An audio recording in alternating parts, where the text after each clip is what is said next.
Voilà, donc on se retrouve aujourd'hui sur un sujet qui a mobilisé beaucoup de monde, puisqu'il y a plus d'une centaine d'inscrits. Ça concerne la donnée de santé qui est une source d'innovation, un enjeu technologique et éthique. Et on va essayer d'illustrer tout ça avec nos différents intervenants de la journée. Nasser Boubena, qui est chargé de mission auprès de la présidente de l'INSERM Transfert, vous présentera une étude qu'il a pilotée il y a quelques mois et qui donne des éléments intéressants sur les modèles de valorisation de ces données de santé. Fabrice Lapreille travaille pour NetiOne, qui est un hébergeur de données agréé de santé en région Occitanie. Donc, c'est intéressant sur ces sujets-là d'avoir un acteur de proximité, il pourra nous en dire quelques mots. Grégoire Mercier parlera de la gestion et l'utilisation des données de santé. Alors, il est conseiller scientifique de la société Canopy-Med et il a un rôle aussi au sein du CHU de Montpellier dont il pourra vous parler. Et enfin, Céline Gannet, qui travaille pour DPO Consulting, vous fera un peu des points de vigilance à ne pas rater justement sur ces sujets de la donnée de santé, son exploitation, et voilà, qu'est-ce qui est possible selon la réglementation. Voilà, donc Emmanuel, je te laisse, tu me diras quand passer les slides, et je te laisse faire un point sur le pôle Eurobiomède et vous faire découvrir ce que sont nos activités. Merci Laurent, merci beaucoup.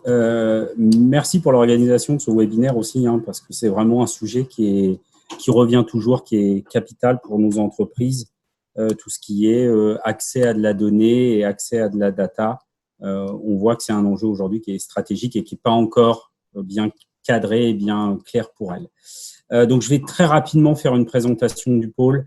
Parce que beaucoup d'entre vous, je pense, connaissent le pôle. Pour ceux qui ne connaissent pas le pôle, Eurobiomède couvre les deux territoires, donc Provence-Alpes-Côte d'Azur et Occitanie. Et en local, vous avez des chargés de mission sur le territoire, que ce soit sur Nice, Sofia, Marseille, Montpellier, Toulouse, avec des permanences également sur Castres, Nîmes et Toulon.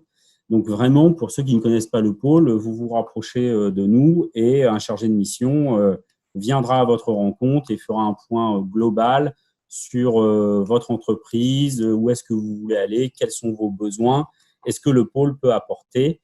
Et notre principe, c'est toujours de dire ce qu'on ne sait pas faire, soit on sait vers qui vous orienter, mais en tout cas, c'est quelque chose qu'on ne fera jamais.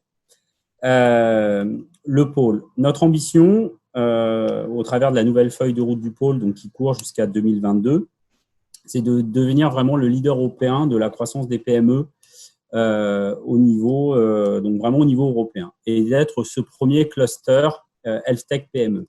Quand on parle de cluster Health Tech PME au niveau européen, on se compare, nous, avec les clusters qui apportent des services et ne sont pas, alors je le mets entre guillemets, que des associations ou qui regroupent uniquement des partenaires, mais sans service derrière. Nous, notre vocation, c'est d'être vraiment un cluster PME santé avec une palette de services pour répondre aux besoins de nos adhérents, qu'ils soient académiques ou entreprises. Slide suivante. Laurent. Merci. Donc, aujourd'hui, Eurobiomède, comment sommes-nous positionnés? Nous sommes vraiment un cluster santé.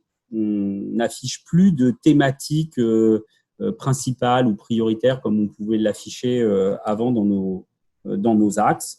Aujourd'hui, on intervient donc forcément en allant de Nice, Sofia jusqu'à Toulouse. On intervient aussi bien avec des adhérents sur des sujets en lien avec le diagnostic, le thérapeutique, mais on remonte également sur des sujets plus en lien avec la prévention et la prédiction et tout ce qui peut être le suivi du patient.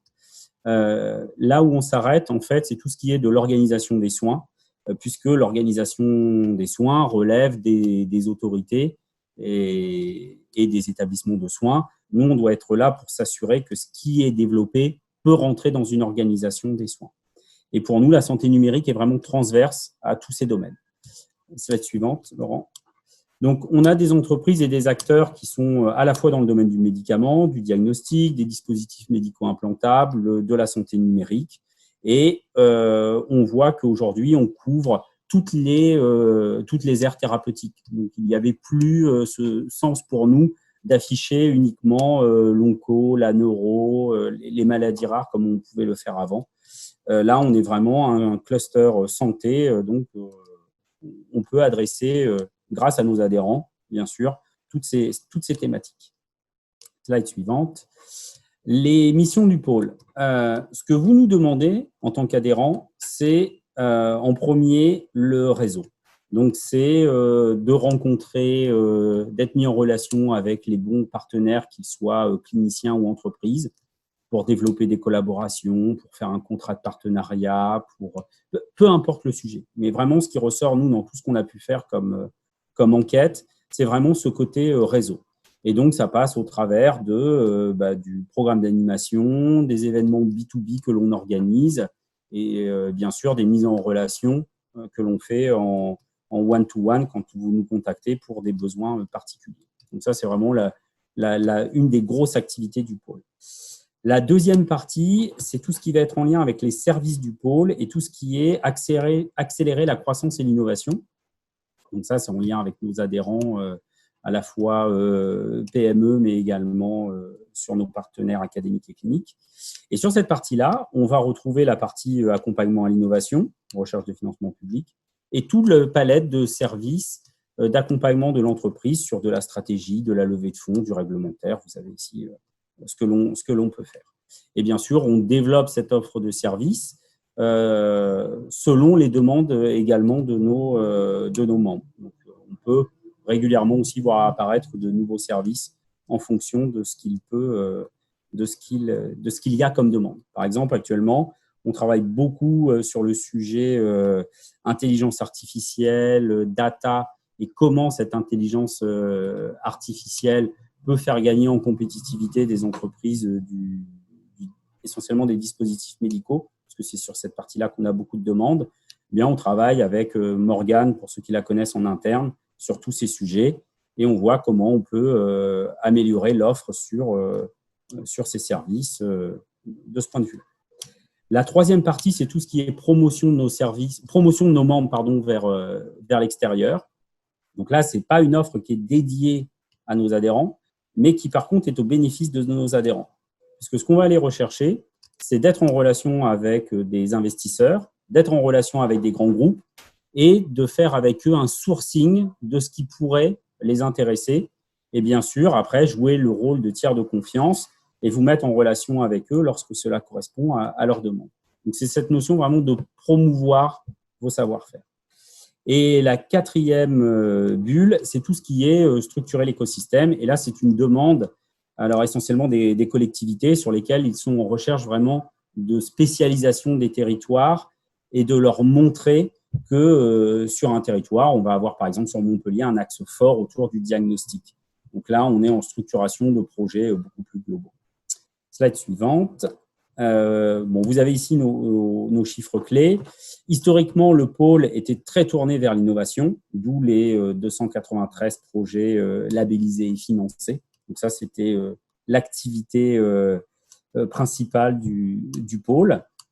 Et puis, vous voyez que depuis 2012, donc on a opéré ce shift et on a inclus maintenant d'autres services aux entreprises, notamment sur ce qui peut être la levée de fonds ou voire même des programmes dédiés d'accélération des entreprises. Slide suivante. Aujourd'hui, donc face à la crise, on a eu beaucoup d'activités lors de la crise en elle-même. L'équipe a beaucoup travaillé pour répondre à des demandes diverses et variées des collectivités, des sapeurs-pompiers, de la DGE, alors j'en passe. On a vraiment été hyper sollicité. Et on a été aussi beaucoup sollicité sur le volet diagnostic pour recenser en fait les entreprises qui étaient positionnées sur ce domaine et voir ce qu'elles pouvaient apporter. On a également aussi beaucoup travaillé sur toutes les aides et être sûr que tous nos membres sont bien au courant des aides et qu'il n'y a pas de point de blocage sur ces aides. Et enfin, on a également beaucoup, et ça c'est une action qui perdure, on essaye de communiquer sur vous, ce que vous avez mis en place pour faire face à cette pandémie, à cette crise, et notamment toutes les actions que certaines entreprises ont pu avoir pour apporter très rapidement des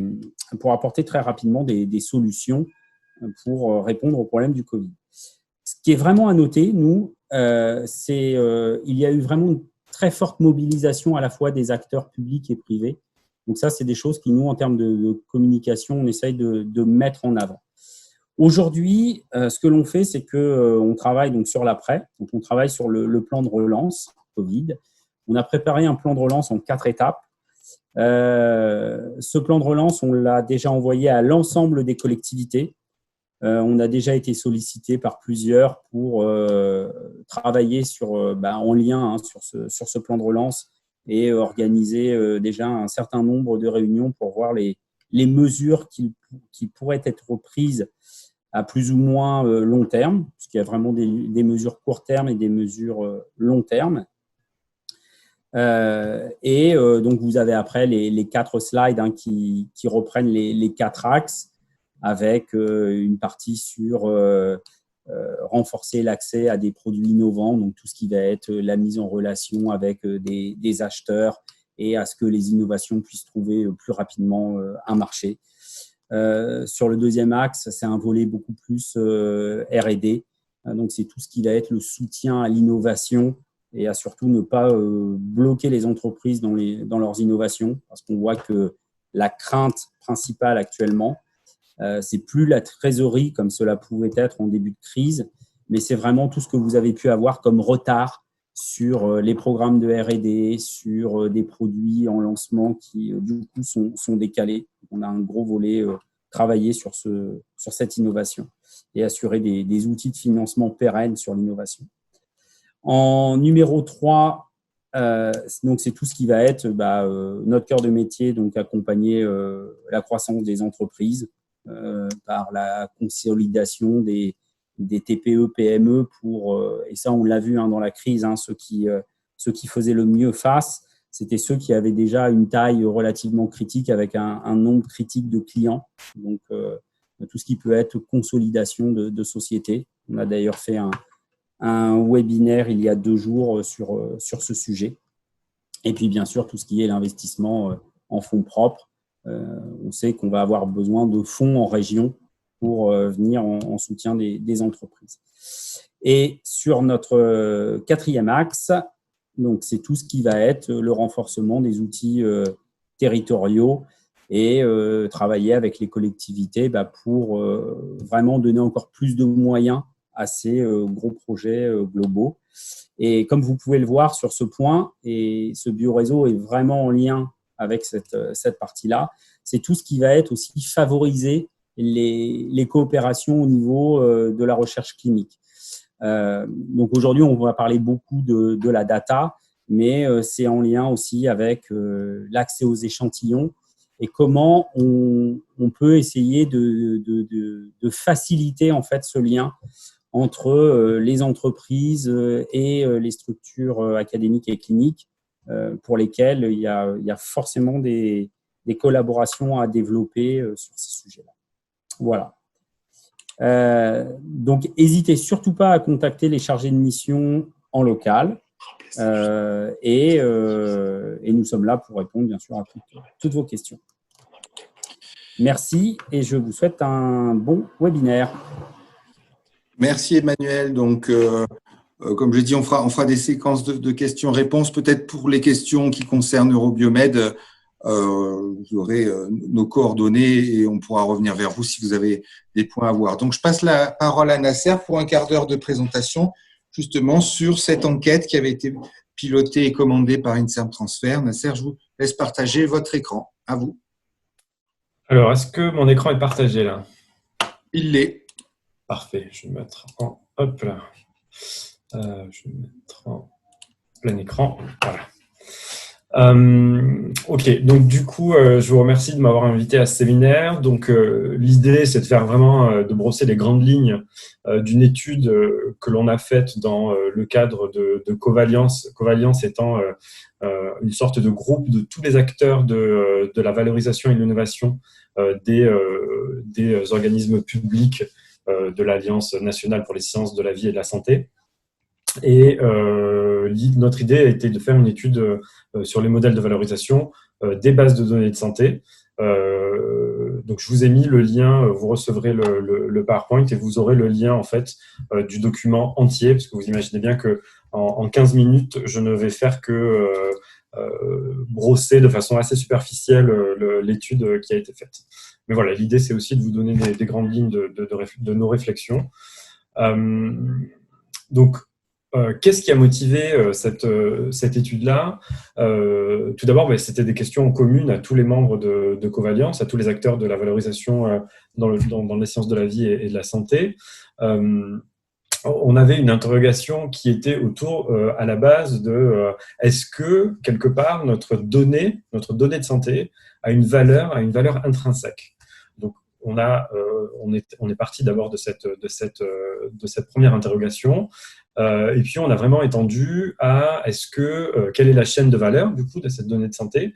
Est-ce qu'on peut lui donner une valeur d'usage? Est-ce qu'on peut lui donner une valeur commerciale? En gros, au niveau français, qu'est-ce qu'on fait? On avait déjà discuté entre nous de ce qu'on faisait. Et qu'est-ce que font nos partenaires et les autres acteurs à l'échelle internationale? Donc, en gros, on s'est aperçu durant l'étude que les questions étaient largement partagées et qu'en fait, on était vraiment dans une question qui est encore en cours de résolution, pour lequel je ne vais pas vous donner de réponse, évidemment, mais juste différents modèles autour desquels on a pu réfléchir.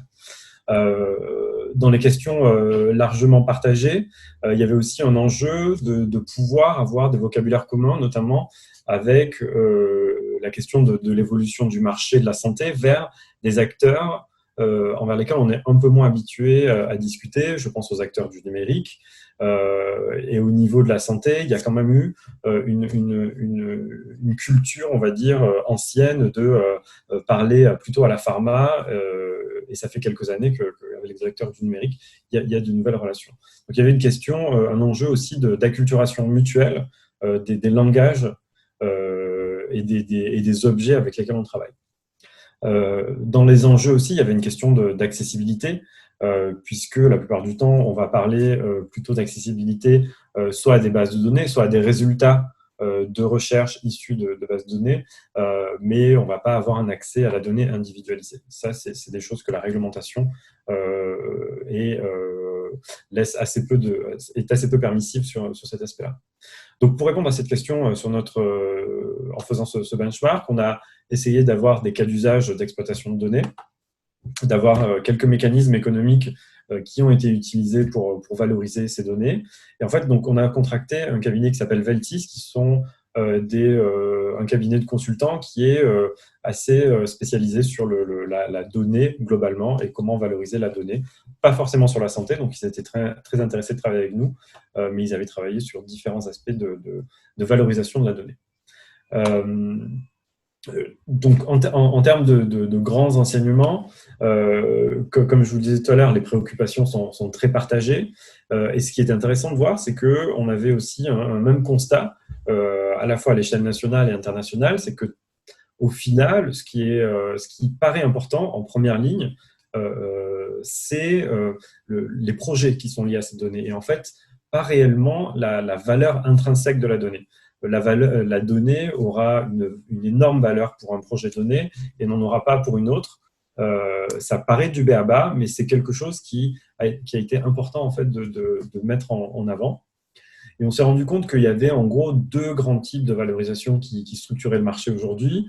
Un peu un modèle usuel d'utilisation de la donnée sur la base des coûts qui sont associés à récolter les données, aux coûts associés à optimiser la base de données, où là, quelque part, les valorisateurs vont avoir la volonté soit de se rembourser quelque part la création de ces bases de données, ou de sécuriser des revenus financiers pour pouvoir continuer à agréger de la donnée pour la recherche ensuite. Il y a d'autres modèles qui sont beaucoup plus variés, et je reviendrai peut-être un tout petit peu plus en détail, qui sont en fait des modèles plutôt mixtes, où là, on va avoir la donnée qui va donner une valeur à un nouvel objet et qui, du coup, va permettre d'évoluer. Et dans ce cas-là, les valorisateurs vont aller chercher à partager la valeur qui est créée grâce à cette donnée. Donc, en gros, ce qui est important, comme je vous le disais tout à l'heure, cette utilisation focalisée sur les projets pour pouvoir discuter de façon plus bénéfique et plus objective ce que peut valoir une donnée en fonction de l'output qu'on attend de l'utilisation de cette donnée. Voilà. Donc ça, c'est le grand enseignement. Comment s'est passé les études? Donc, on a d'abord cadré le benchmark. Comme je vous le disais tout à l'heure, on était à peu près une dizaine d'acteurs autour de la table face à notre consultant et on n'avait pas forcément tous la même interprétation de ce qu'était une base de données, de ce qu'était la valorisation d'une base de données. En gros, il y a eu beaucoup de travail de sémantique et de standardisation par rapport à ce dont on parlait. La collecte des infos du benchmark. Et puis, notre cabinet a fait une petite analyse économique de tous les modèles de valorisation et ils ont essayé de nous faire quelques recos dont je parlerai à la fin.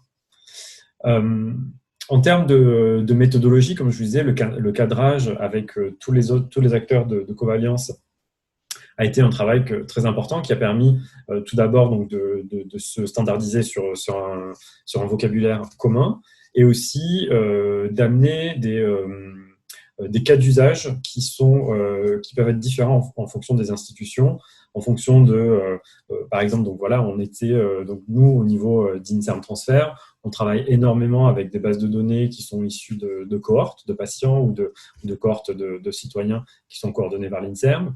On avait dans notre groupe l'Institut Curie qui lui va travailler sur des données très spécifiques liées à des cancers très particuliers, à une population très particulière.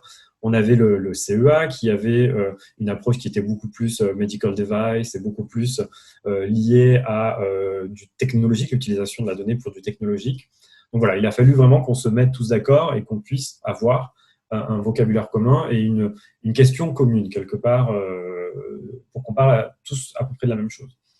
Et ça nous a aussi permis de créer un panel assez représentatif qui permettait de balayer tous les besoins de tous les acteurs de Covalence pour qu'on puisse réutiliser ces informations dans nos propres pratiques.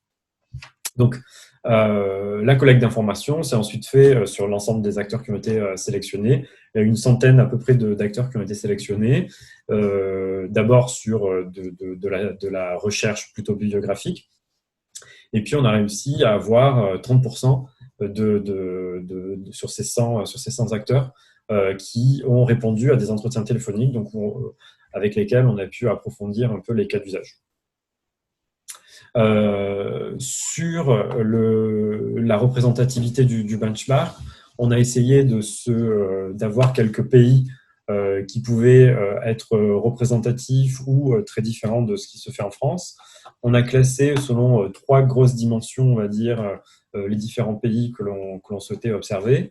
D'abord sur la dimension du système de santé du pays, pour lequel on devait voir s'il y avait une comparabilité possible avec le système français, notamment sur le type du système du système de santé, le mode de financement, la législation, que ce soit la législation sur la donnée ou sur la propriété intellectuelle, et le poids du marché de la santé. On avait aussi la dimension de la nature de la donnée de santé. Est-ce que c'est des pays dans lesquels on a des systèmes d'information où les données sont rassemblées? On pense par exemple aux données de santé qui sont agrégées par la Sécurité sociale en France. Il y a un système à peu près équivalent en Angleterre. Ça n'existe pas dans d'autres pays. Et évidemment, la typologie de données, la volumétrie et l'accessibilité de données ont été des critères importants. Et enfin, on a pu regarder aussi, on a pu classer certains pays aussi selon le degré, ce qu'on appelait le degré d'innovation en santé, qui était traduit globalement par les grandes initiatives gouvernementales qui avaient lieu, le niveau de la recherche publique, le développement de la e-santé et le nombre de startups qui se développent autour de ces thématiques aussi. Donc, en gros, 4 groupes se sont distingués dans notre recherche.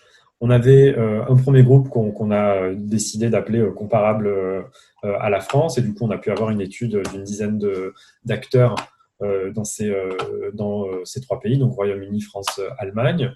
On avait un deuxième groupe que l'on a appelé pays en croissance dans la santé, bon, qui ne sont pas vraiment en croissance, mais en fait qui sont plutôt en avance, qui sont des pays dans lesquels la donnée de santé a donné lieu à beaucoup d'initiatives et qui est déjà très utilisée.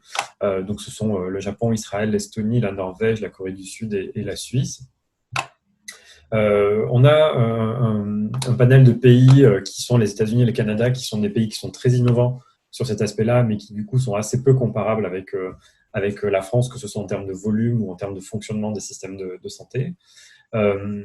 Et des pays pour lesquels il a été un peu plus difficile de trouver, bon, ça a été faussement appelé moins matures, mais qui ne sont pas vraiment moins matures, mais pour lesquels il a été beaucoup plus difficile de trouver en fait des comparables et des études ou des cas qui ont permis d'avoir des comparaisons. Donc en gros, ça vous résume globalement que à peu près 50% de notre panel se situe en France, en Angleterre et en Allemagne, qu'on a quand même eu une dizaine d'acteurs autour des pays en croissance dans la santé, pas mal de répondants aussi du côté des États-Unis, et puis sur les pays qu'on a moins étudiés, assez peu de documentation au final.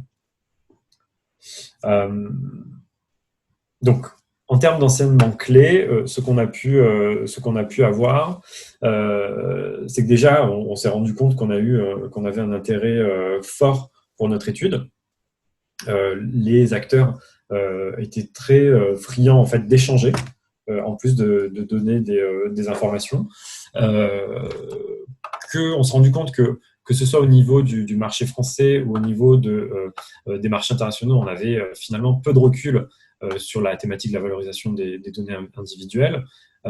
Et du coup, ça donnait lieu à des incertitudes en termes de bonnes pratiques sur les valorisations et surtout un énorme manque de subjectivité un énorme manque d'objectivité dans les négociations.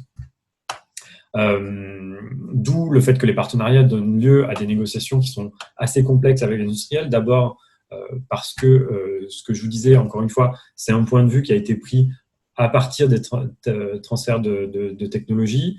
La vision a été de se dire qu'en fait, les nouveaux acteurs avec lesquels on discute, on a moins l'habitude de se parler puisqu'on a une culture plutôt à pharma habituellement, et que du coup, on va avoir, nous, une moins bonne compréhension de l'enjeu de l'entreprise et de ce qui est fait du coup avec nos données. Et inversement, on va avoir une moins bonne compréhension de ce que nous, on estime avoir de la valeur dans ce qui est dans nos données.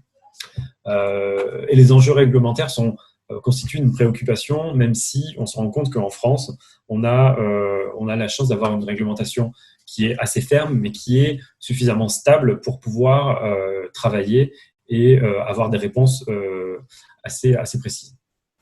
En termes d'analyse économique, donc je vais passer, parce que du coup j'ai déjà beaucoup parlé sur cette partie-là, puisque je reprends ça en synthèse ici. Donc une pluralité de modèles économiques qui coexistent, donc évidemment avec des avantages et des inconvénients, mais qui surtout traduisent des objectifs différents en termes de valorisation. Quand on analyse les différents outils de valorisation, on va avoir ici 8 gros outils de valorisation qu'on va utiliser. Des échanges contre licences d'exploitation, ce qui se fait plutôt avec des choses qui sont des mélanges entre le projet avec de la donnée et des choses qui sont brevetables, ou des logiciels qui sont potentiellement éligibles à un APP. Du cache pour pouvoir plutôt sécuriser, du cache et milestone globalement pour sécuriser en gros l'utilisation de la donnée. La partie pourcentage sur les CA, c'est quelque chose qui est très peu existant. Et ensuite, la question de l'API partagée, des royalties sur la création d'un projet commun et la continuité d'un projet en R&D, c'est quelque chose qu'on voit de plus en plus. Et ensuite, on a d'autres modèles comme les joint ventures ou les modèles mixtes ou encore les tokens qui sont des modèles complètement différents.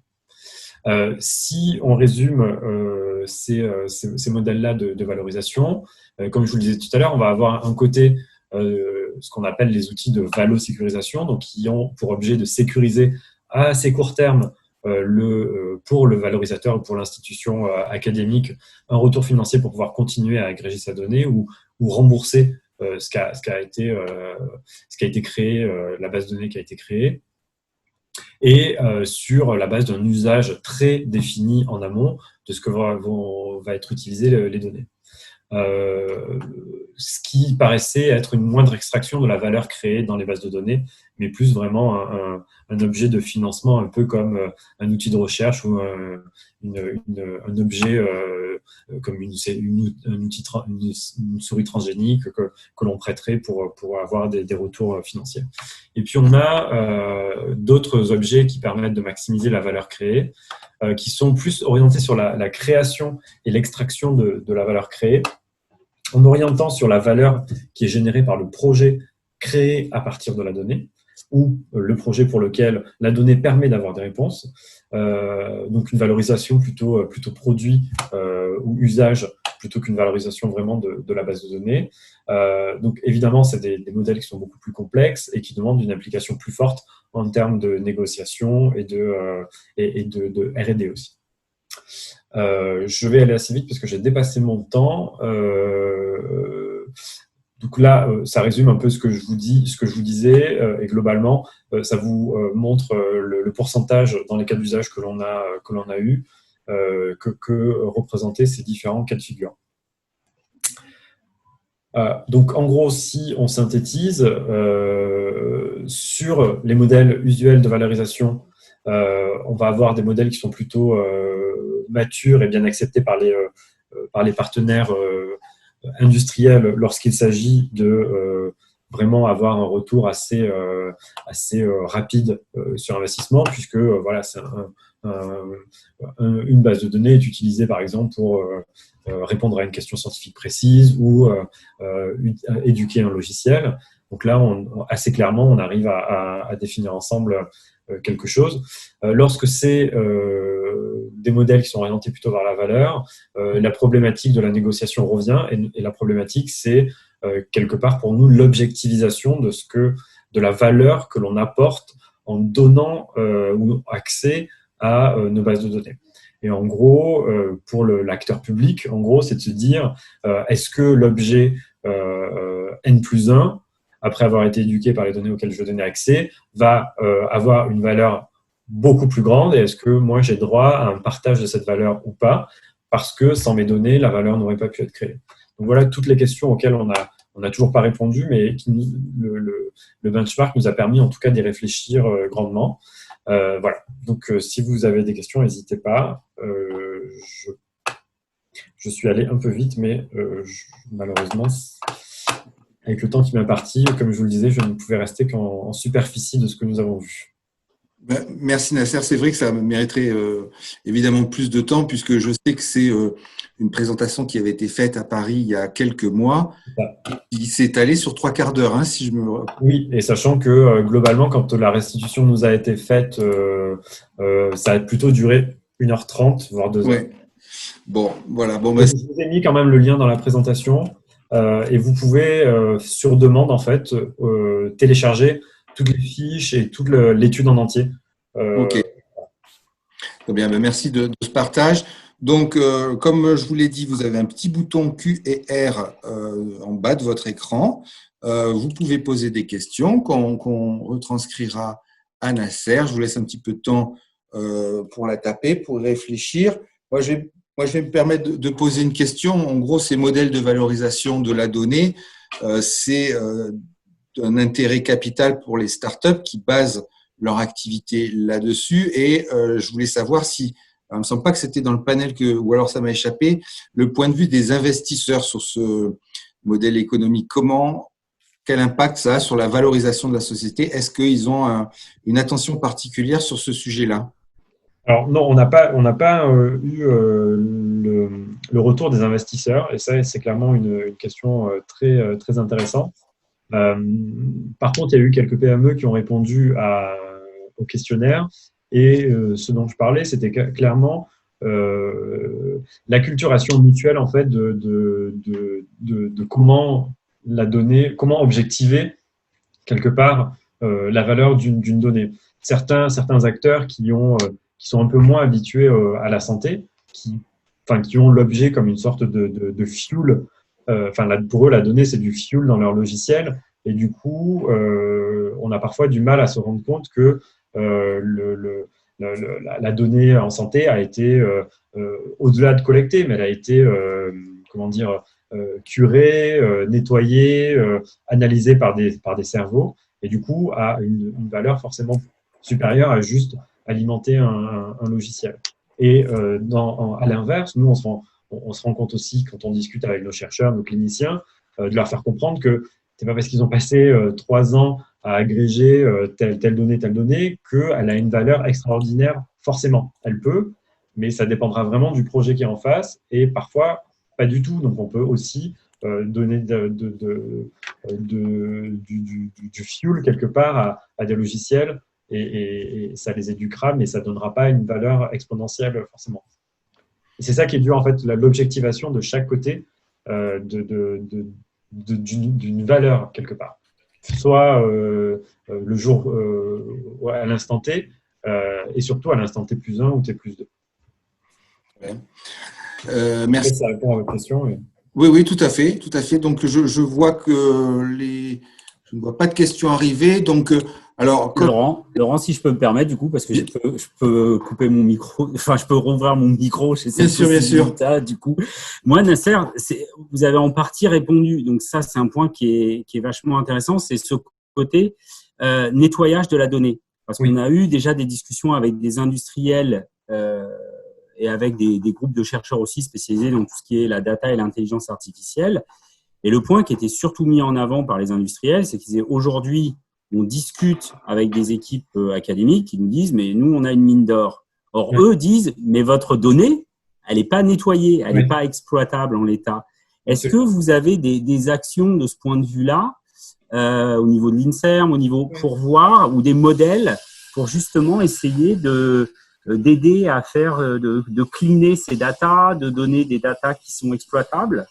Comment vous fonctionnez là-dessus? Alors, typiquement, on a, nous, au sein de l'INSERM et d'INSERM Transverse, le modèle parfait, entre guillemets, enfin pas parfait, mais en tout cas qu'on peut utiliser comme modèle, c'est les cohortes que l'INSERM coordonne, puisque ce sont des projets qui sont très calibrés et du coup hyper standardisés, avec des conseils scientifiques qui analysent les parties de données, etc. Et la façon dont on travaille avec les industriels, mais encore une fois, c'est souvent des industriels qu'on connaît déjà et avec lesquels on a un vocabulaire commun. C'est souvent la pharma qui vient nous voir pour ça. Et eux vont nous poser des questions scientifiques qui vont être, pour lesquelles ils ont besoin de réponses pour leur business. Et en fait, on leur donne pas un accès direct à la donnée, mais on va répondre à leurs questions scientifiques et ils vont avoir accès à une partie ils vont avoir accès à la réponse, en fait. Donc, à l'utilisation à la fois de la donnée par des gens qui l'ont collectée et nettoyée, mais aussi l'utilisation du savoir-faire des gens qui sont spécialisés dans telle ou telle pathologie. Donc, pour l'instant, ça, c'est notre modèle, on va dire, le plus abouti pour de la donnée bien curée et bien analysée, puisque elle a à la fois l'avantage d'avoir la donnée, mais aussi le cerveau, quelque part, qui donne une information. Clairement, on va avoir dans énormément de CHU et d'unités, même à l'INSERM, des gens qui vont collecter, mais peut-être avec un peu moins de standardisation. Et du coup, vont penser, parce qu'ils ont passé 4, 5, 10 ans à collecter, qu'ils ont une mine d'or, et quelque part, en fait, c'est difficilement exploitable. Ça arrive aussi. Et du coup, c'est là où notre rôle en tant que transfert de technologie prend toute sa valeur aussi. C'est qu'on essaye d'être l'intermédiaire entre les deux et d'avoir une analyse pour savoir ce qui vraiment a de la valeur pour les industriels et ce qui en a moins. Je ne sais pas si ça répond à votre question. Ouais. Oui, merci. Merci, Nasser. Merci. Donc, donc, de toute façon, vous aurez les présentations, vous aurez les contacts. Si vous voulez approfondir un point, je pense que Nasser pourra prendre le temps de répondre à vos demandes. C'est aussi l'objectif de ces réunions, de faire des mises en relation. Donc, Fabrice, je vous propose de de prendre la suite et de nous parler de l'activité de NetEwan et justement de la récente accréditation que vous avez obtenue. Donc, est-ce que vous pouvez partager votre écran? Vous avez 15 minutes, on est un petit peu en retard. Je vous laisse commencer. Très bien, merci Laurent. Et merci encore une fois de m'avoir invité et de me permettre de vous présenter NetEwan. Est-ce que le document est à l'écran? Il est à l'écran. Tout le monde, il y a un plein partage. écran, mais il est à l'écran. Ok.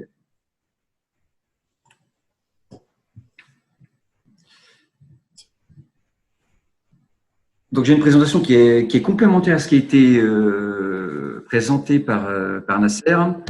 Je vais commencer par vous présenter le groupe NetEwan. NetEwan est une société biterroise qui a aujourd'hui un peu plus de 10 ans.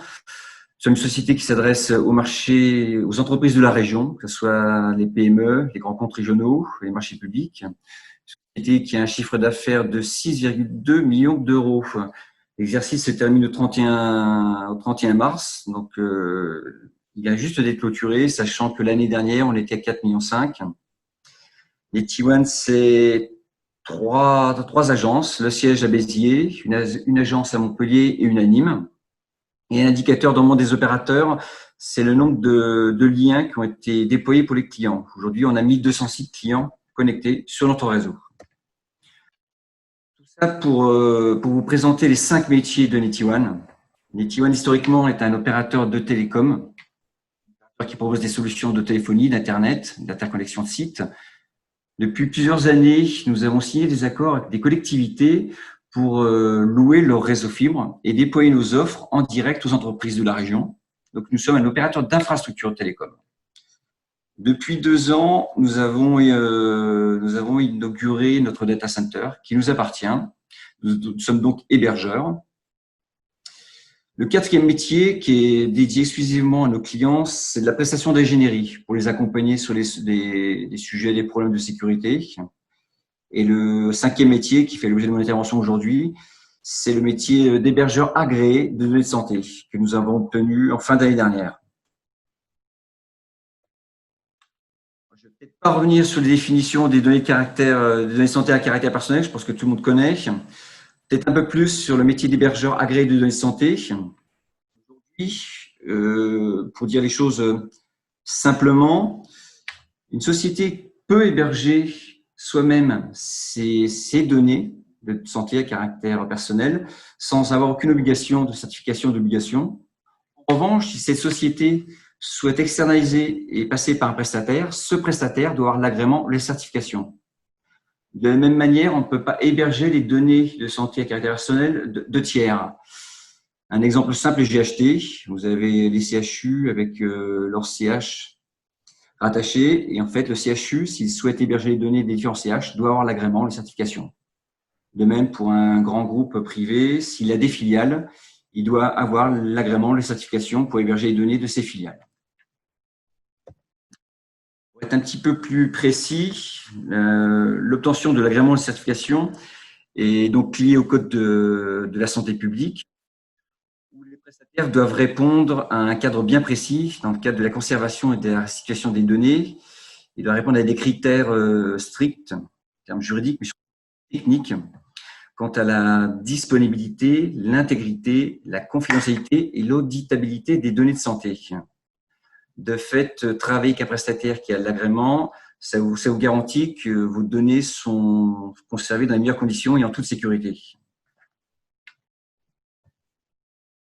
Notre rôle, nous, en tant qu'hébergeurs agréés, c'est de mettre à disposition des moyens et de ressources pour que vous puissiez nous déposer vos données et vos applications sur notre infrastructure. On est vraiment complémentaire avec le traitement des données de santé. Nous, on a accès aux données, on vous permet de les utiliser et de les conserver. Tout ça de manière protégée et sécurisée.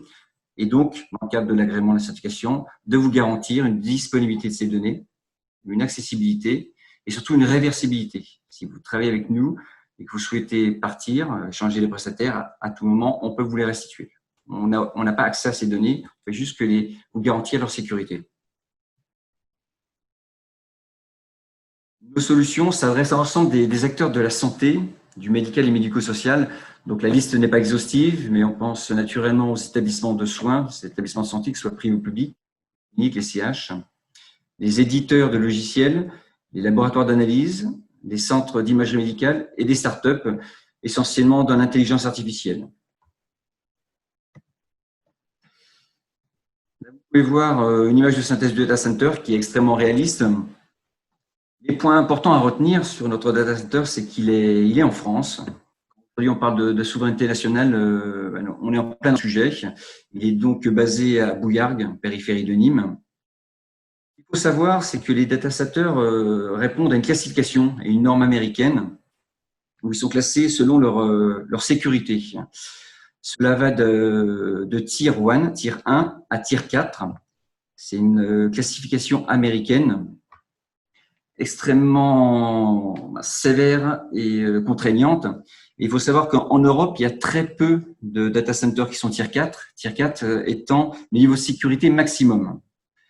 Pour être très imagé, une entreprise qui a une petite salle informatique où il a installé son serveur pourrait être classé Tier 1. Pourquoi? Parce que c'est la climatisation qui a été mise en place, c'est une climatisation grand public, l'énergie est souvent pas secourue, il n'y a pas d'onduleur. Donc, c'est du niveau 1. S'il arrive quoi que ce soit, le service est coupé. Le Tier 4, tout est redondé et secouru, donc il ne peut pas y avoir de coupure. En Europe, on trouve essentiellement des data centers classés Tier 3+. C'est une norme européenne. Les Européens, étant un petit peu jaloux, ont souhaité rajouter le plus pour dire qu'on est très très proche du Tier 4. Et le dernier point sur ce slide, c'est la petite feuille verte pour indiquer que ce projet, ce data center a été développé avec une approche éco-responsable et pour indiquer que nous sommes très peu énergivores. Aujourd'hui, si l'ensemble des sociétés travaillent avec des data centers comme le nôtre, en Tier 3+, je pense que énergétiquement, on peut faire beaucoup d'économies. Dernier point, on peut noter sur ce schéma l'arrivée télécom, ce qui vous garantit que l'accès Internet est disponible 100% du temps. L'énergie est redondée, la climatisation est redondée. Donc, on est vraiment dans un data center qui répond aux dernières performances que l'on peut trouver aujourd'hui. Nous sommes donc, comme je vous l'ai dit, depuis l'année dernière agréés hébergeurs de données de santé. Nous avons même un double agrément qui correspond à la certification. Ce qu'il faut savoir, c'est que l'État a légiféré sur la protection des données de santé en 2006 en mettant en place un agrément. Et depuis mars 2018, il y a eu un nouveau décret où on doit passer d'un agrément à une certification. Notre certification, avec le contexte actuel de la Covid, on a malheureusement pris du retard, mais on va l'obtenir cette année. Et on est sur deux prestations. Une prestation d'hébergeur d'infrastructures physiques et une prestation d'hébergeur infogéreur que je vais développer maintenant. L'agrément correspondant à l'hébergeur d'infrastructures physiques correspond à la mise à disposition d'espace. En fait, une société a ses propres serveurs où vous mettez en place un PERA, ce qu'on appelle une reprise d'activité. Nous lui mettons à disposition des baies. Donc, cela va de la demi-baie, baie entière à des cages privatives pour installer leur serveur informatique. L'intérêt de travailler avec un prestataire agréé, c'est que le data center répond à un standard international Tier 3+, qui leur garantit la sécurité, la redondance électrique de leurs équipements, un accès Internet disponible 100% du temps, une accessibilité à leurs équipements 24 heures sur 24, 7 jours sur 7. Donc, le 25 décembre à 3 heures du matin, vous pouvez venir vérifier vos machines, sachant qu'il y a des contrôles, des accès au travers de badges, d'un lecteur biométrique qui prend l'empreinte digitale et l'empreinte veineuse. Et les baies ont un accès au réseau télécom de tous les opérateurs qui puissent exister dans le monde, ce qui permet au data center d'être ouvert à tout le monde. Notre deuxième agrément correspond à un agrément d'hébergeur d'infrastructures infogérées. Là, aujourd'hui, vous avez peut-être entendu parler de machines virtuelles, de VM. En fait, on met à disposition et on maintient en condition opérationnelle des ressources informatiques. Une entreprise, au lieu d'investir dans une infrastructure, elle travaille avec nous, ce qui lui permet de s'affranchir de l'investissement, de la mise en œuvre et de l'exploitation de son système d'information, tout en lui garantissant la protection et la confidentialité de ses données, car elle travaille avec un prestataire agréé. On se distingue de nos confrères, ce sont des grands acteurs et des grands hébergeurs nationaux, voire internationaux, par le fait que nos offres sont agiles. On fait vraiment du sur-mesure. Rien n'est packagé chez nous.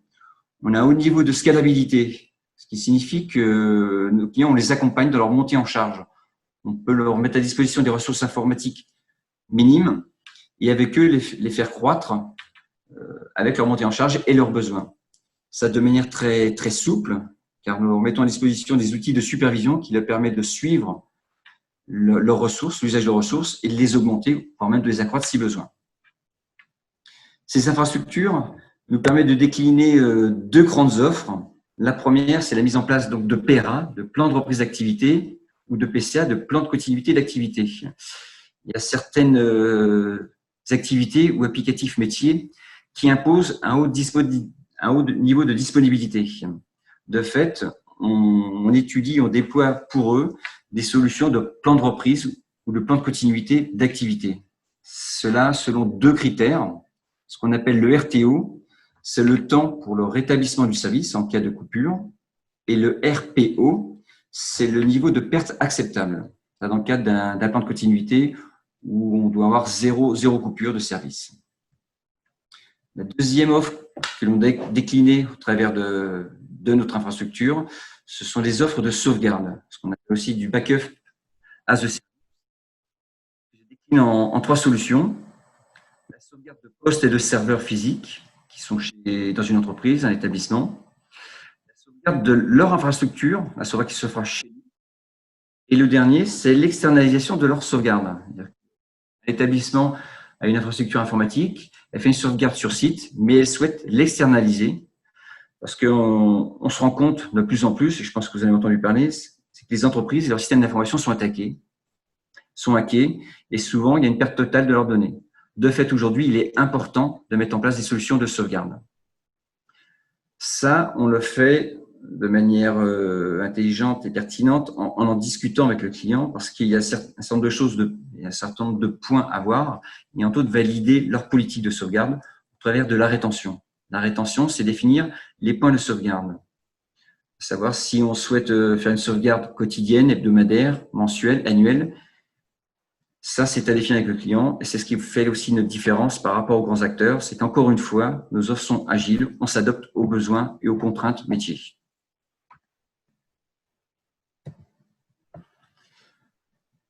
Un slide sur nos partenaires et nos constructeurs pour mettre en exergue le fait qu'on travaille avec les acteurs de référence, ce qui doit vous rassurer sur l'ouverture de nos solutions. Indiquer que si vous voulez récupérer vos données, on le fera d'autant plus facilement qu'on travaille avec les standards internationaux et les constructeurs internationaux. L'ADN de NetOne, c'est la disponibilité de nos équipes, la performance de nos solutions, l'agilité, j'en ai parlé plusieurs fois, la qualité de nos services et de fait la satisfaction de nos clients. Quelques références. Dans le monde de la santé, en fait, on s'est positionné sur le secteur de la santé parce qu'on s'est rendu compte que nous avions énormément de clients sur ce secteur. Sur la région, beaucoup de gens connaîtront le groupe Auxanté, Cap Santé. On travaille avec le CHU de Nîmes. Pendant la Covid, ils nous ont sollicité sur leur accès Internet où nous avons dans la journée upgradé leur lien de 200 mégas à 1 giga. On travaille avec Bastide Confort. Des éditeurs de logiciels comme Adhesion, qui propose le logiciel Médoc.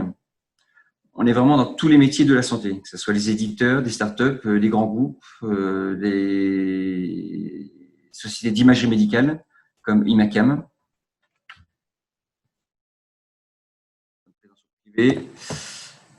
L'équipe de NetOne dédiée santé, donc moi-même, Pierre Thomas, notre ingénieur réseau, nous avons un RSSI en interne, qui est un ancien de l'ASIP, aujourd'hui l'ANS, et le directeur du centre. Je me rends compte que je suis allé très très vite. J'avoue que je ne suis pas coutumé de ce format, et comme il n'y a pas d'interaction, ce n'est pas forcément évident.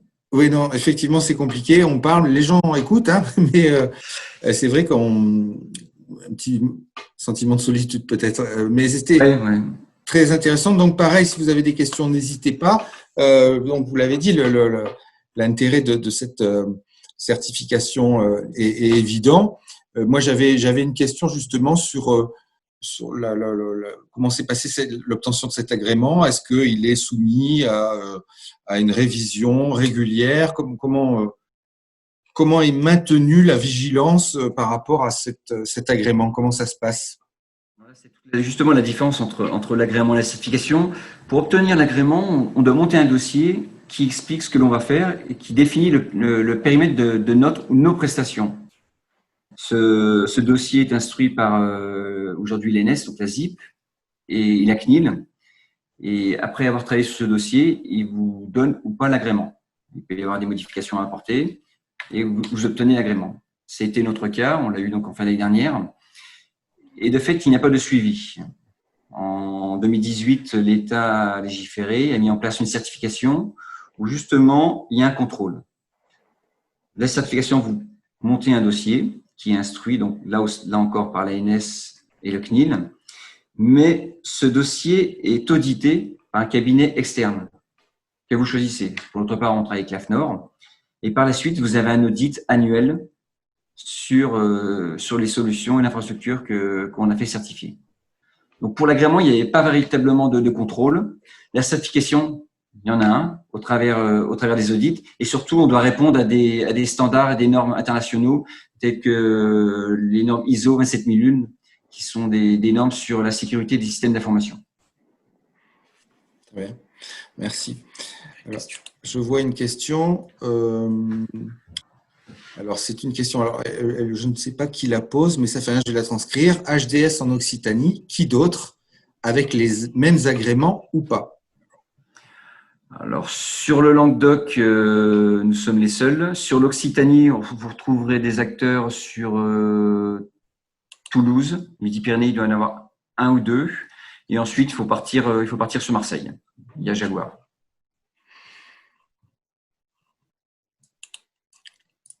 Donc, nous ne sommes pas nombreux. L'offre n'est pas pléthorique sur la région. D'accord. Donc, c'était une question de Marjorie Monlot de l'agence ADOC, l'agence de développement économique de la région Occitanie. Voilà. Moi, j'avais une autre question, c'est justement ce que vous mettez. Alors, il y a des grands acteurs de ce domaine, hein, français aussi.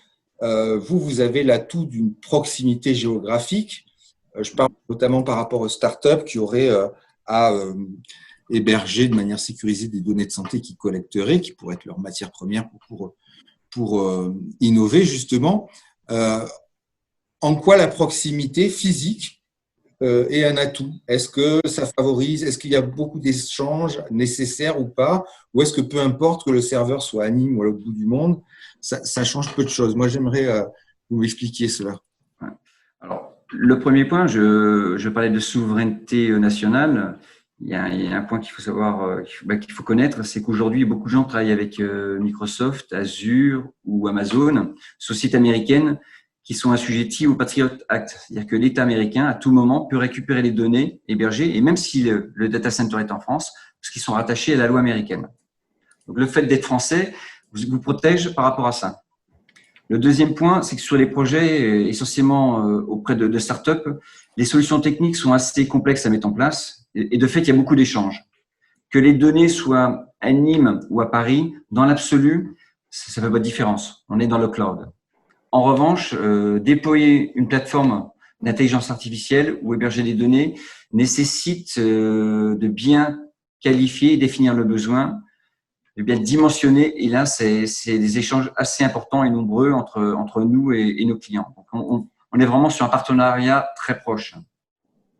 C'est pour ça que j'insiste sur le fait que nos offres sont pas packagées parce que c'est vraiment du sur-mesure. Donc, il y a beaucoup d'échanges et ça simplifie les choses quand on peut se voir assez facilement sans prendre le train et passer 3 heures dans les transports en commun.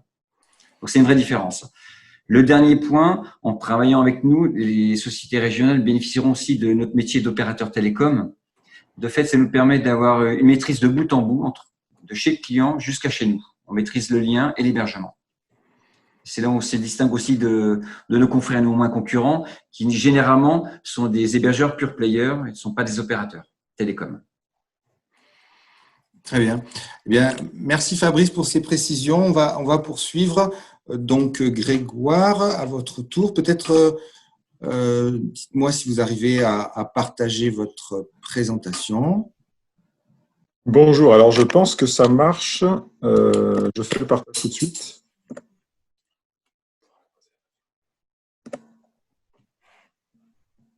Est-ce que c'est bon pour vous? C'est bon, c'est pas en plein écran, mais on voit. Je me mets en plein écran. Voilà, parfait. C'est à vous. Donc, on a pris un petit peu de retard, mais bon, on dépassera un petit peu. Je vais essayer de tenir le timing. Merci. Je vais faire au mieux. Merci beaucoup, Laurent. Merci. Allez-y, pas de problème. Bonjour. Bonjour à toutes, bonjour à tous. Moi, je suis ravi d'être ici avec vous cet après-midi. Je suis Grégoire Mercier, donc cofondateur de CanopyMed, qui est une start-up qui développe des outils prédictifs basés sur l'intelligence artificielle. Et notre matière première, c'est la donnée de santé, d'où le sujet de la présentation aujourd'hui. Je vais traiter donc trois thèmes successifs. D'abord, vous présenter ce qu'est le SNDS, le Système national de données de santé, dont on parle beaucoup aujourd'hui, et le Health Data Hub, pour que vous essayiez de comprendre de quoi on parle de façon très simple. Ensuite, je vais présenter CanopyMed, notre activité, et puis je vais passer pas mal de temps sur des cas d'usage, c'est-à-dire des exemples concrets d'utilisation de ces données de santé au service de l'innovation. Je ne vais pas du tout rentrer dans les aspects juridiques et techniques liés à l'accès aux données, évidemment, parce que ce n'est pas le sujet. C'est un sujet passionnant, certes, mais ce n'est pas mon sujet aujourd'hui. Mais vous trouverez des ressources très facilement sur ces sujets en ligne. Alors, pour comprendre de quoi on parle, finalement, le plus simple, c'est de partir de la réalité, c'est-à-dire le parcours d'un patient dans le système de santé français. Donc là, on a schématisé de façon très simplifiée, évidemment, le parcours d'un patient qui a une maladie chronique, disons qu'il est insuffisant cardiaque, par exemple. Son parcours dans le système, ça va être une succession de contacts avec des acteurs du système de santé à l'hôpital ou en clinique, donc c'est les grands cercles, et puis plus fréquemment des acteurs qui sont en ville. Alors ce qu'on appelle ville dans notre jargon, c'est tout ce qui est en dehors de l'hôpital. Donc ça peut être son médecin traitant, ça peut être une infirmière, ça peut être un kiné, ça peut être une pharmacie, un laboratoire de biologie. Ce qui va définir ce parcours dans le SNDS, c'est tout ce qui va être remboursé par l'assurance maladie. Chaque fois qu'on a un remboursement, on va avoir génération d'une donnée qui va être une donnée personnelle, une donnée individuelle pour le patient, avec évidemment un montant de remboursement, mais avec aussi pas mal d'informations sur la nature du professionnel, sur le patient et sur la date, par exemple. Et c'est de façon schématique, c'est l'agrégation de toutes ces données qui vont alimenter le système national des données de santé. Donc on va avoir, pour dire les choses autrement, on va avoir une vision exhaustive sur le parcours de soins en ville et à l'hôpital. Et là où c'est très intéressant, et ça a été dit un petit peu tout à l'heure, là où ça nous distingue de beaucoup de pays, c'est qu'on a une vision sur le parcours de soins de la totalité de la population française, 100% de la population française.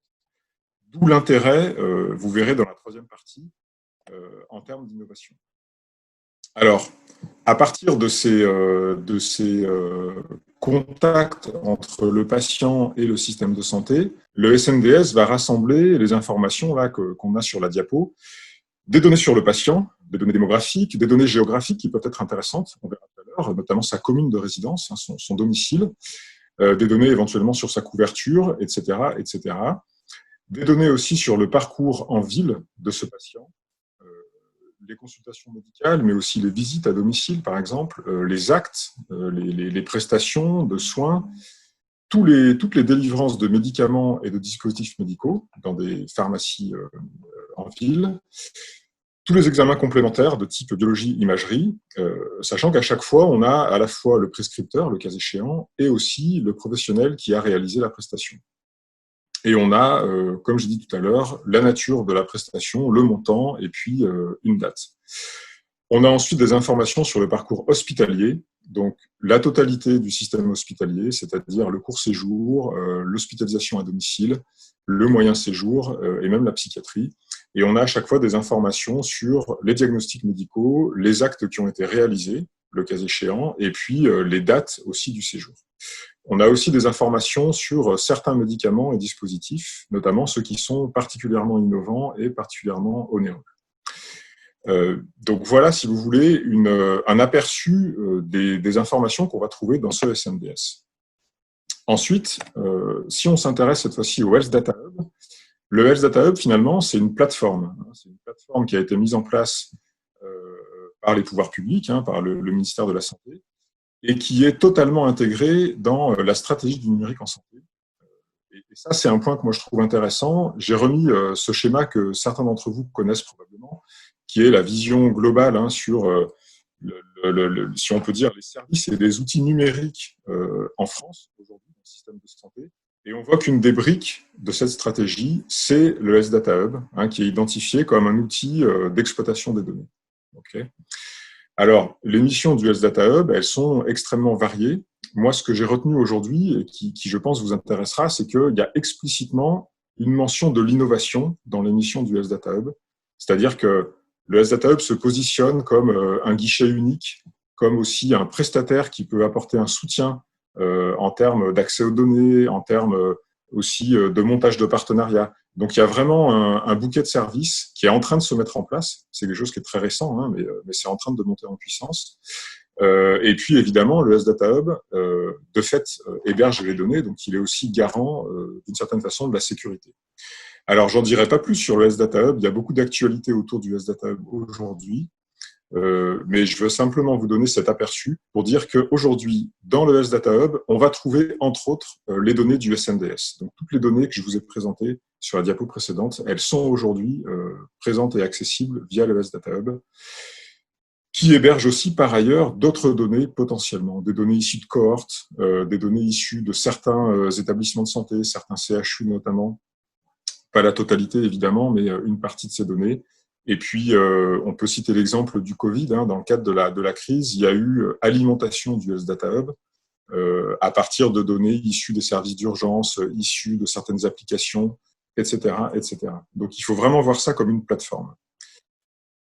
Alors, que fait Canopimed de façon générale en lien avec ces données de santé donc, on est une start-up qui est une spin-off en fait, du CHU de Montpellier et je dirais que notre raison d'être, c'est de développer des outils prédictifs. On développe des outils prédictifs dans le domaine de la santé, évidemment, qui vont s'appuyer sur des données, par définition, dont les données du SNDS, mais pas seulement, puisqu'on travaille aussi beaucoup sur des données hospitalières, puisqu'on a un lien organique avec le CHU de Montpellier, et qui va mobiliser, on a un savoir-faire en termes d'IA, en termes de machine learning notamment, pour faire des outils prédictifs. Alors, je ne vais pas faire un catalogue parce que ce n'est pas l'objet ici, mais on travaille sur des outils à la fois individuels, en gros, répondre à la question qui est quels sont aujourd'hui les patients qui sont à risque particulièrement élevé de tel ou tel événement, et aussi sur des outils populationnels, où on est là sur l'identification de zones géographiques en général, ou en tout cas de groupes de population qui sont à risque particulier de tel ou tel événement dans le domaine de la santé.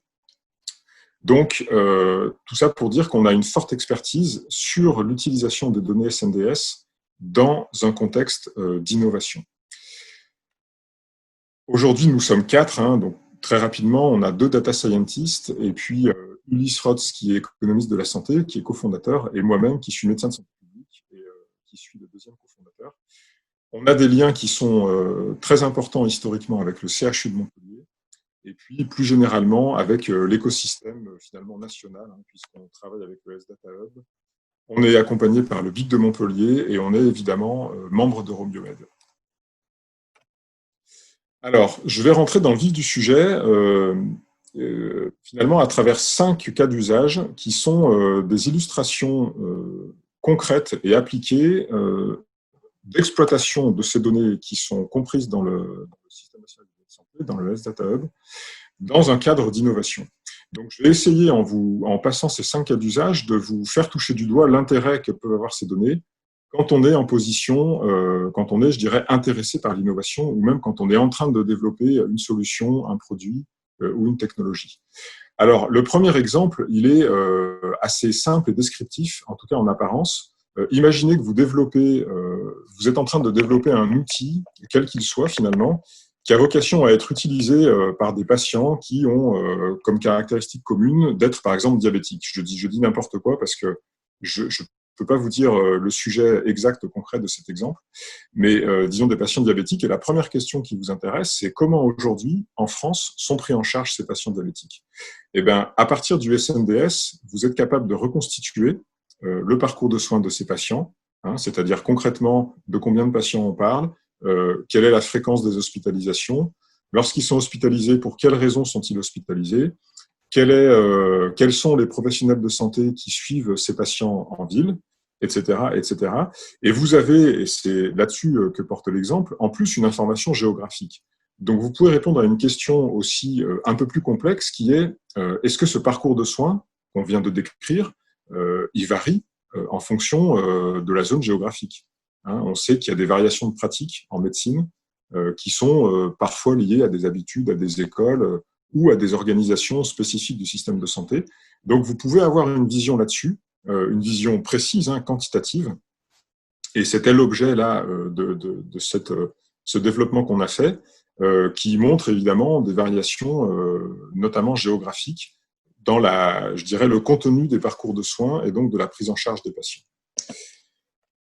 Le deuxième exemple, c'est un travail qui est encore en cours de développement, mais je vous présente la première brique finalement, hein, c'est-à-dire est-ce qu'on est capable de prédire des événements lorsqu'on observe le parcours de soins des patients, et en particulier lorsqu'on observe leur parcours de soins en ville ou en ambulatoire, c'est-à-dire en dehors de l'hôpital. On va avoir des informations très fines, on va avoir les contacts avec le médecin traitant, on va avoir des soins infirmiers à domicile, on va avoir la prescription de tel ou tel médicament.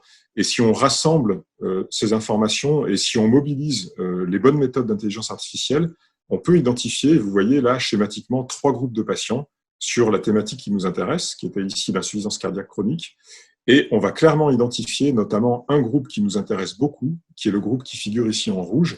Ce sont des patients qui sont à risque élevé de faire une complication, d'avoir un événement clinique, mais qui ont une prise en charge en ville de faible intensité. Donc finalement, ce sont des patients qui sont vraiment à risque, parce qu'ils ont de base naturellement un risque élevé, et en plus leur suivi est plutôt moins intense, plus lâche par rapport aux autres patients. Donc c'est une façon d'identifier un cluster de patients sur lequel, par exemple, typiquement, on aura un intérêt à déployer une solution de télésurveillance ou un dispositif de coordination, n'importe quelle intervention en fait qui puisse répondre à leurs problèmes. Alors, troisième cas d'usage, cette fois-ci sur une approche vraiment populationnelle, hein, c'est-à-dire qu'on ne va plus s'intéresser à des patients individuels, mais on va s'intéresser à des zones géographiques. Là, c'est un travail qu'on avait fait en lien avec l'Agence régionale de santé Occitanie, même d'ailleurs Languedoc-Roussillon au début, et qui consistait à travailler sur les hospitalisations évitables, presque peu importe, hein. Et la question qui nous intéressait, c'était est-ce qu'on peut identifier, est-ce qu'on peut déjà regarder, observer les variations de risque, c'est-à-dire est-ce qu'il y a des zones dans lesquelles le risque est plus élevé? Donc la réponse ici est oui, évidemment. Mais ensuite, la question qui suit, c'est comment est-ce qu'on peut expliquer ces variations, c'est-à-dire pourquoi dans certaines zones, il y a un risque qui est plus élevé. Et évidemment, ça dépend d'informations démographiques, épidémiologiques, mais ça, c'est une réponse qu'on connaissait déjà. Et nous, on a regardé plus précisément le rôle du contexte économique, hein, c'est-à-dire de la précarité définie sur un bassin de vie, une commune en l'occurrence, d'une part, et puis d'autre part de l'offre de soins, c'est-à-dire est-ce que le fait d'accéder plus facilement aux soins peut augmenter le risque de ces hospitalisations. Et ce qu'on a montré dans ce travail qui était la première partie, c'est que effectivement, il y a un impact du niveau socio-économique, de la précarité et aussi de l'offre de soins, mais que le poids respectif de ces deux facteurs en fait dépend de la zone géographique dans laquelle on se trouve. Ce qui nous a conduit à aller beaucoup plus loin et faire vraiment un développement d'un outil d'aide à la décision pour aider à cibler des zones géographiques. Donc là, on répond à une question qui est bien plus ambitieuse, qui est si on souhaite diffuser une innovation, une technologie, un programme par exemple, on a des ressources qui ne sont pas infinies par définition. Donc on a intérêt, si on veut maximiser l'impact, l'efficience, le retour sur investissement, même on pourrait dire, hein, on a intérêt à cibler des zones géographiques. Et donc, si on branche un module d'intelligence artificielle, en gros sur la carte que j'ai montrée tout à l'heure, on peut identifier des zones géographiques qui sont les zones sur lesquelles, a priori, l'impact sera maximisé. Donc, on peut tout à fait imaginer que ce type d'outil puisse accompagner typiquement le déploiement d'une solution, d'une technologie. C'est ce qu'on avait commencé à faire avec l'ARS, qui a été un petit peu décalé du fait du Covid, mais on espère reprendre la discussion. Ensuite, un dernier exemple qui est celui-ci en cours, vraiment en cours de notre côté de R&D, c'est aller encore plus loin et travailler sur un outil qui soit individuel, hein, c'est-à-dire un outil qui serait capable d'identifier des patients individuellement qui sont à risque particulièrement important d'hospitalisation. Et là où on en vient au cœur du sujet, c'est que c'est un outil qui est basé sur différentes sources de données. Vous voyez, le premier cadre à gauche, ce sont des données en fait cliniques qui sont issues d'hôpitaux, hein, dans les entrepôts de données de santé. Vous savez, certains hôpitaux ont des entrepôts de données plus ou moins bien organisés, mais quand ils sont bien organisés, on peut extraire des données, moyennant parfois un travail d'extraction, de structuration, mais en tout cas, il y a de la donnée, il y a une richesse très importante. Et puis, on associe ça à des données du SNDS, c'est-à-dire qu'on a la vision à la fois sur je dirais, l'état clinique du patient et aussi sur son parcours de soins. Et on a en plus des données qui sont des données contextuelles, dont j'avais déjà parlé, hein, sur le contexte socio-économique, sur l'accès aux soins, par exemple. Et en fait, l'agrégation de ces données permet d'avoir une puissance prédictive qui est évidemment bien plus importante que si on travaille seulement sur des données cliniques. Sachant qu'il y a évidemment, et c'est là-dessus qu'on travaille, un verrou qu'il faut faire sauter, qui est celui de la conception algorithmique, hein, c'est-à-dire qu'il faut être capable de trouver la bonne méthode qui va donner les meilleurs résultats prédictifs et qui ensuite permet d'identifier les patients qui sont à risque et sur lesquels ensuite peuvent être déclenchées des actions préventives ou une intensification de la prise en charge, par exemple. Donc là, on est vraiment dans le développement d'un outil qui a vocation à modifier la prise en charge du patient. Hein, donc on est vraiment là dans la démarche dispositif médical, marquage CE, etc., etc. Alors, j'ai bientôt fini, je vérifie le temps, mais je pense que j'ai à peu près tenu le temps qui m'était imparti, et on aura le temps de discuter à la fin, ce qui est très bien. Quelques messages en conclusion, quelques messages à emporter avec vous. Le premier message, ça a été dit par le premier intervenant, c'est que on a, à travers notamment le SNDS et plus généralement le SData Hub, on a en France une source de données qui est extrêmement riche. Ça, c'est quelque chose dont il faut être conscient. On n'est pas les seuls, mais ce n'est pas le cas partout et loin s'en faut.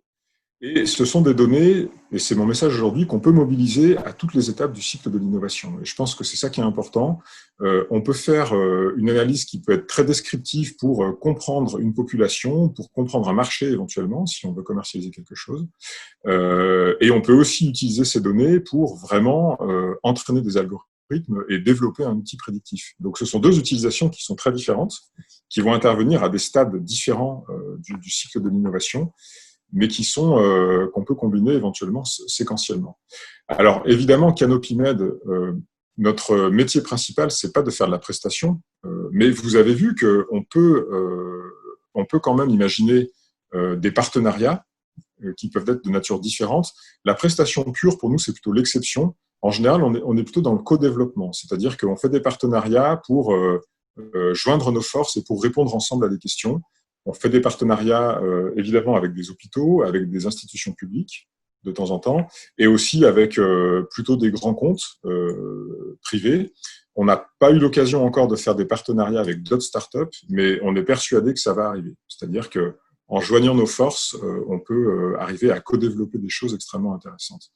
Et puis, je vous rappelle, donc c'est enfoncer une porte ouverte, mais la règle d'or, hein, quand on parle de données, notamment en santé, mais pas uniquement, c'est que si on veut créer de la valeur, il faut certes de la donnée, mais il faut aussi savoir l'utiliser. Et je dirais presque principalement, il faut répondre à un besoin, il faut avoir un cas d'usage derrière l'utilisation de ces données. Et j'espère que j'ai réussi aujourd'hui à vous montrer que quand on est en train de développer une innovation, quand on est une entreprise innovante, on peut avoir un intérêt à mobiliser ces données. Voilà, donc j'ai terminé ma présentation. Je vous remercie. Si vous avez des questions, je suis à disposition.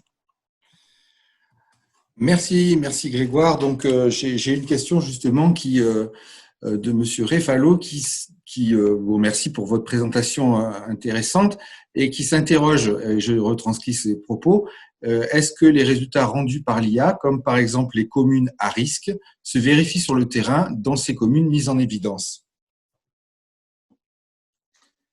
Alors, j'ai pas retenu le nom de la personne qui pose la question, mais c'est effectivement une excellente question. En l'occurrence, ici, c'était l'objet de la suite de la collaboration avec l'ARS, hein, c'est-à-dire de confronter ce que nous, on a trouvé avec la connaissance des acteurs de terrain, notamment des professionnels de santé. Et effectivement, c'était des choses qui étaient corrélées je dirais, à des hypothèses ou à des ressentis même, hein, des professionnels. Donc, et c'est ça qui nous a fait dire aussi que notre approche était valide. Que sur cette approche, ça me permet d'ouvrir un tiroir, c'est que sur l'approche individuelle, en général, quand on fait une prédiction, on va avoir à côté une information qui permet de vérifier la qualité du modèle. Quand on est sur une approche populationnelle, c'est beaucoup plus compliqué parce qu'en général, on n'a pas d'information vraiment de référence qui nous permet de vérifier le modèle. Donc, la seule façon de vérifier le modèle, c'est d'aller voir les acteurs et de voir avec eux si ça correspond à une réalité. Merci. J'ai une deuxième, on en prendra par contre, puisqu'on est en retard, on devrait finir. Je suis désolé pour le dernier intervenant, mais je vois que les gens sont fidèles et ne partent pas. Je vous en remercie. Quel est le modèle économique? Qui paye? Alors, le modèle économique de quoi? Je suppose de votre activité. Là, alors peut-être la personne peut préciser rapidement. C'est Daniel de Hayentan. Je peux répondre. Non, mais je peux répondre. Alors, le modèle économique de Canopy-Med, on est, nous, comme je disais, on va dire, on a une partie limitée de notre chiffre d'affaires qui correspond à de la prestation. D'accord. Et sinon, notre modèle économique, nous, c'est de commercialiser ces outils prédictifs. Et pour les outils individuels, les clients principaux, ce sont essentiellement les hôpitaux et les cliniques. Et pour les outils populationnels, on va plutôt s'adresser, pour l'instant en tout cas, aux institutions publiques, hein, ARS, assurance maladie, etc. Donc, je ne sais pas si ça répond à la question, mais… Bon, j'espère. C'est les limites de ce fonctionnement. C'est ça. Voilà. Et on peut échanger après, on peut… Oui, bien sûr. Donc, les gens on va passer à la dernière intervention. Juste entre parenthèses, on vous mettra à disposition ces présentations et aussi le descriptif de 2 appels à projets sur lesquels on a communiqué il y a maintenant un mois, il me semble, et qui sont vraiment sur ces sujets. Le premier est destiné à des entreprises qui sont des phases de validation d'un outil qui fait appel à de l'IA. Donc, c'est un appel à projet pour des systèmes là où le système est avancé et dans une phase vraiment de validation. Et le deuxième concerne, il s'appelle Structure 3.0 et c'est un appel à projet justement sur le virage numérique dans la prise en charge des patients. Pour le premier, c'est sur le médico-social. Donc, je ne suis pas très clair, mais je vous mettrai ces 2 slides. Je pense que certains d'entre vous pourraient y être intéressés et vous avez jusqu'à la fin de l'année pour y répondre et on est à votre disposition pour vous aider et clarifier ces appels à projets, si vous accompagner, si vous en aviez le besoin. Donc, voilà. Merci Grégoire. Sylvain, je vous propose de prendre la main et de poursuivre avec un point important puisqu'on a parlé de la donnée de santé jusqu'à maintenant, mais vous allez nous dire qu'on ne peut pas faire n'importe quoi avec et qu'il y a quand même pas mal de points de vigilance à ne pas rater. Donc, je vous laisse nous en parler.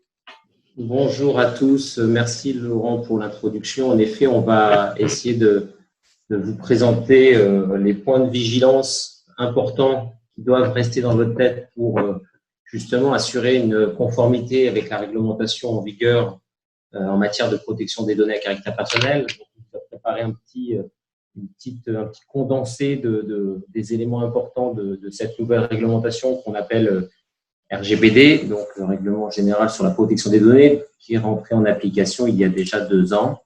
Et donc, je vais me permettre juste d'introduire le propos qui sera décliné par Céline Gallet, qui est à mes côtés et qui va apparaître par miracle à l'écran dès que je vais lui passer la main. Au préalable, je voulais juste en un slide vous expliquer un peu qui on est. On est un cabinet de conseil spécialisé en protection des données. On intervient sur l'ensemble de la chaîne de protection des données, donc c'est-à-dire en termes de conseils, d'externalisation de la fameuse fonction de DPO, qui est le délégué à la protection des données en français, qui assure et suit la conformité au sein de toutes les structures, que ce soit privées ou publiques, notamment en matière de données dites sensibles ou de collecte massive de données. Donc, si vous rentrez dans ces champs d'application du délégué à la protection des données, vous avez la nécessité d'en désigner un et vous pouvez l'externaliser. On intervient aussi en matière de formation et de logiciels pour accompagner nos clients qui viennent de différents secteurs. On a un certain nombre dans le monde de la santé et on est en effet implanté, que ce soit à Lyon, à Marseille ou à Toulouse, nous avons une implantation physique. Et après, bien entendu, on est aussi présent à Paris, où le siège de notre groupe est installé. Donc, on est un cabinet de conseil spécialisé en protection des données. On intervient sur l'ensemble de la chaîne, que ce soit sur des dispositifs techniques, technologiques et juridiques. Le règlement revient souvent sur un terme on parle de mesures techniques et organisationnelles, plus de 100 fois dans le RGPD. Et c'est donc justement tout ce qui concourt à la protection des données, à la protection des personnes physiques à l'encontre de la manipulation de leurs données. Donc, l'idée, c'est de protéger ces données, d'assurer leur disponibilité, de gérer les mesures de sécurité en fonction de la criticité des informations traitées. Et donc, c'est ce qu'on va vous expliquer un petit peu tout cela sur les fondamentaux du règlement, qu'il faut vraiment avoir en tête en permanence, surtout quand vous traitez des données de santé, et puis aussi sur des focus sur chaque matière, puisque vous avez le règlement général sur la protection des données, la loi informatique et liberté et des décrets et règlements ou lois spécifiques à un secteur d'activité. Il y en a notamment dans la santé. Donc, je passe la main à Céline, tu peux t'asseoir ici. Petit jeu de chaises musicales et on va vous présenter tout ça. Bonjour.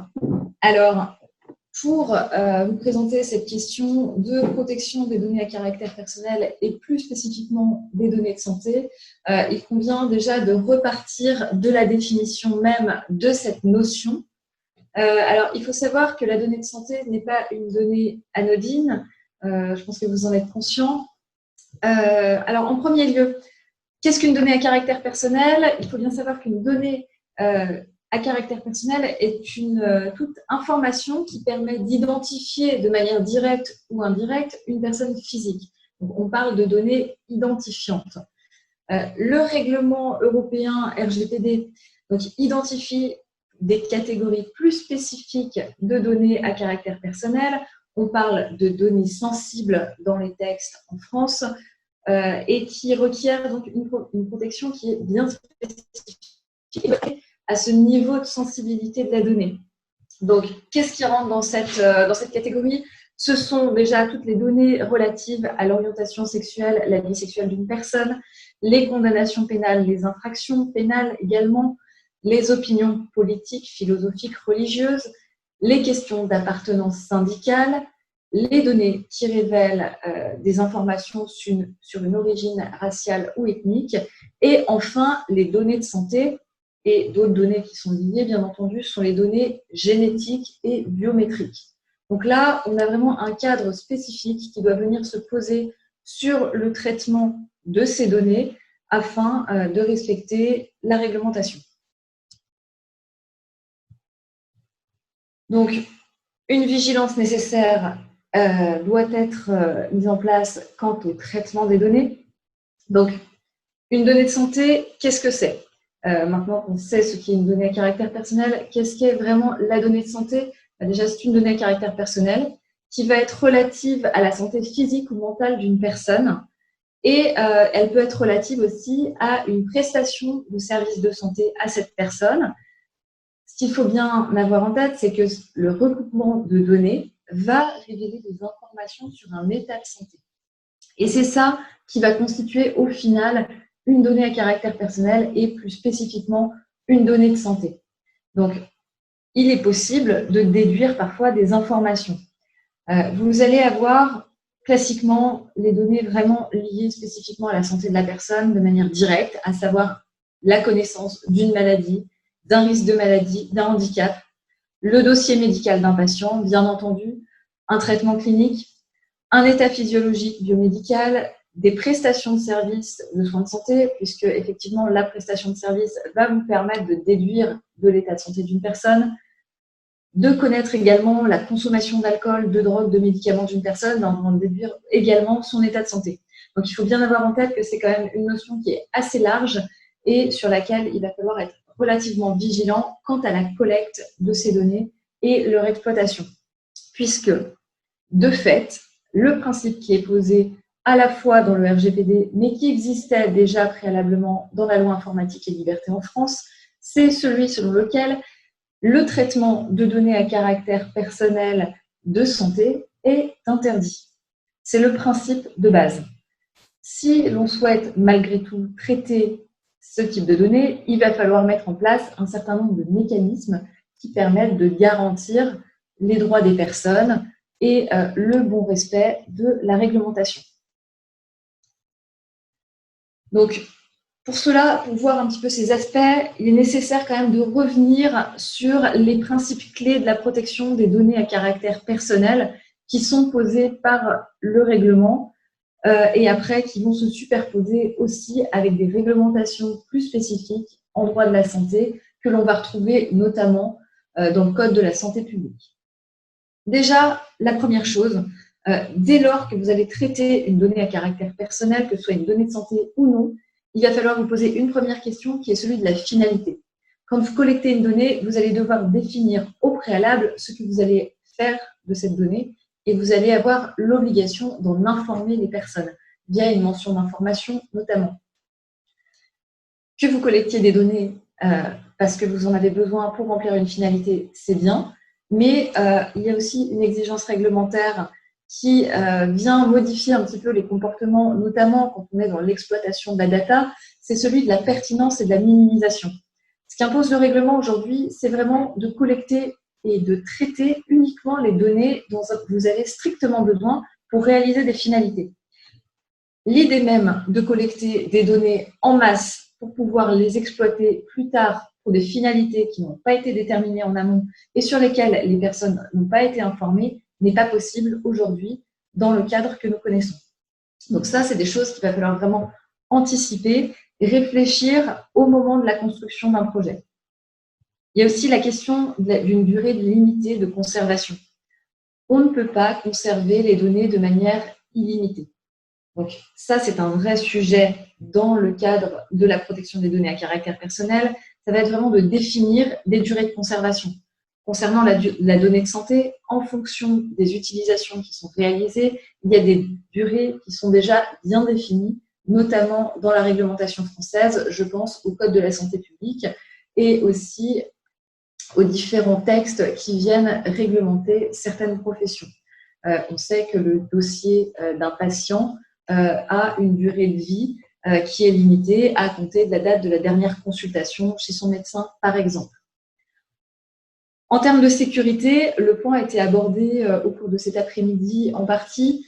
Il y a un encadrement assez fort qui doit être réalisé, notamment en termes d'hébergement. Il y a vraiment une obligation de recourir à des personnes qui sont spécialisées dans l'hébergement des données de santé. Comme l'a expliqué une des personnes qui s'est exprimée avant moi, l'encadrement est réglementaire, est très encadré. Enfin, vous avez vraiment une codification avec un système d'agrément, de certification fortement contrôlé, puisque on comprend bien que la sécurité autour de la donnée de santé est primordiale pour garantir un respect de ces données aux personnes qui vous les confient. Enfin, il y a une question de droit des personnes. Je reviendrai un petit peu après sur le sujet.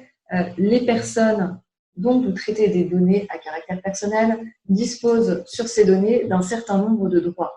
Et donc, dès lors que vous allez construire un projet qui implique des données à caractère personnel et plus spécifiquement des données de santé, il va falloir pouvoir être en mesure de prendre en compte ces droits.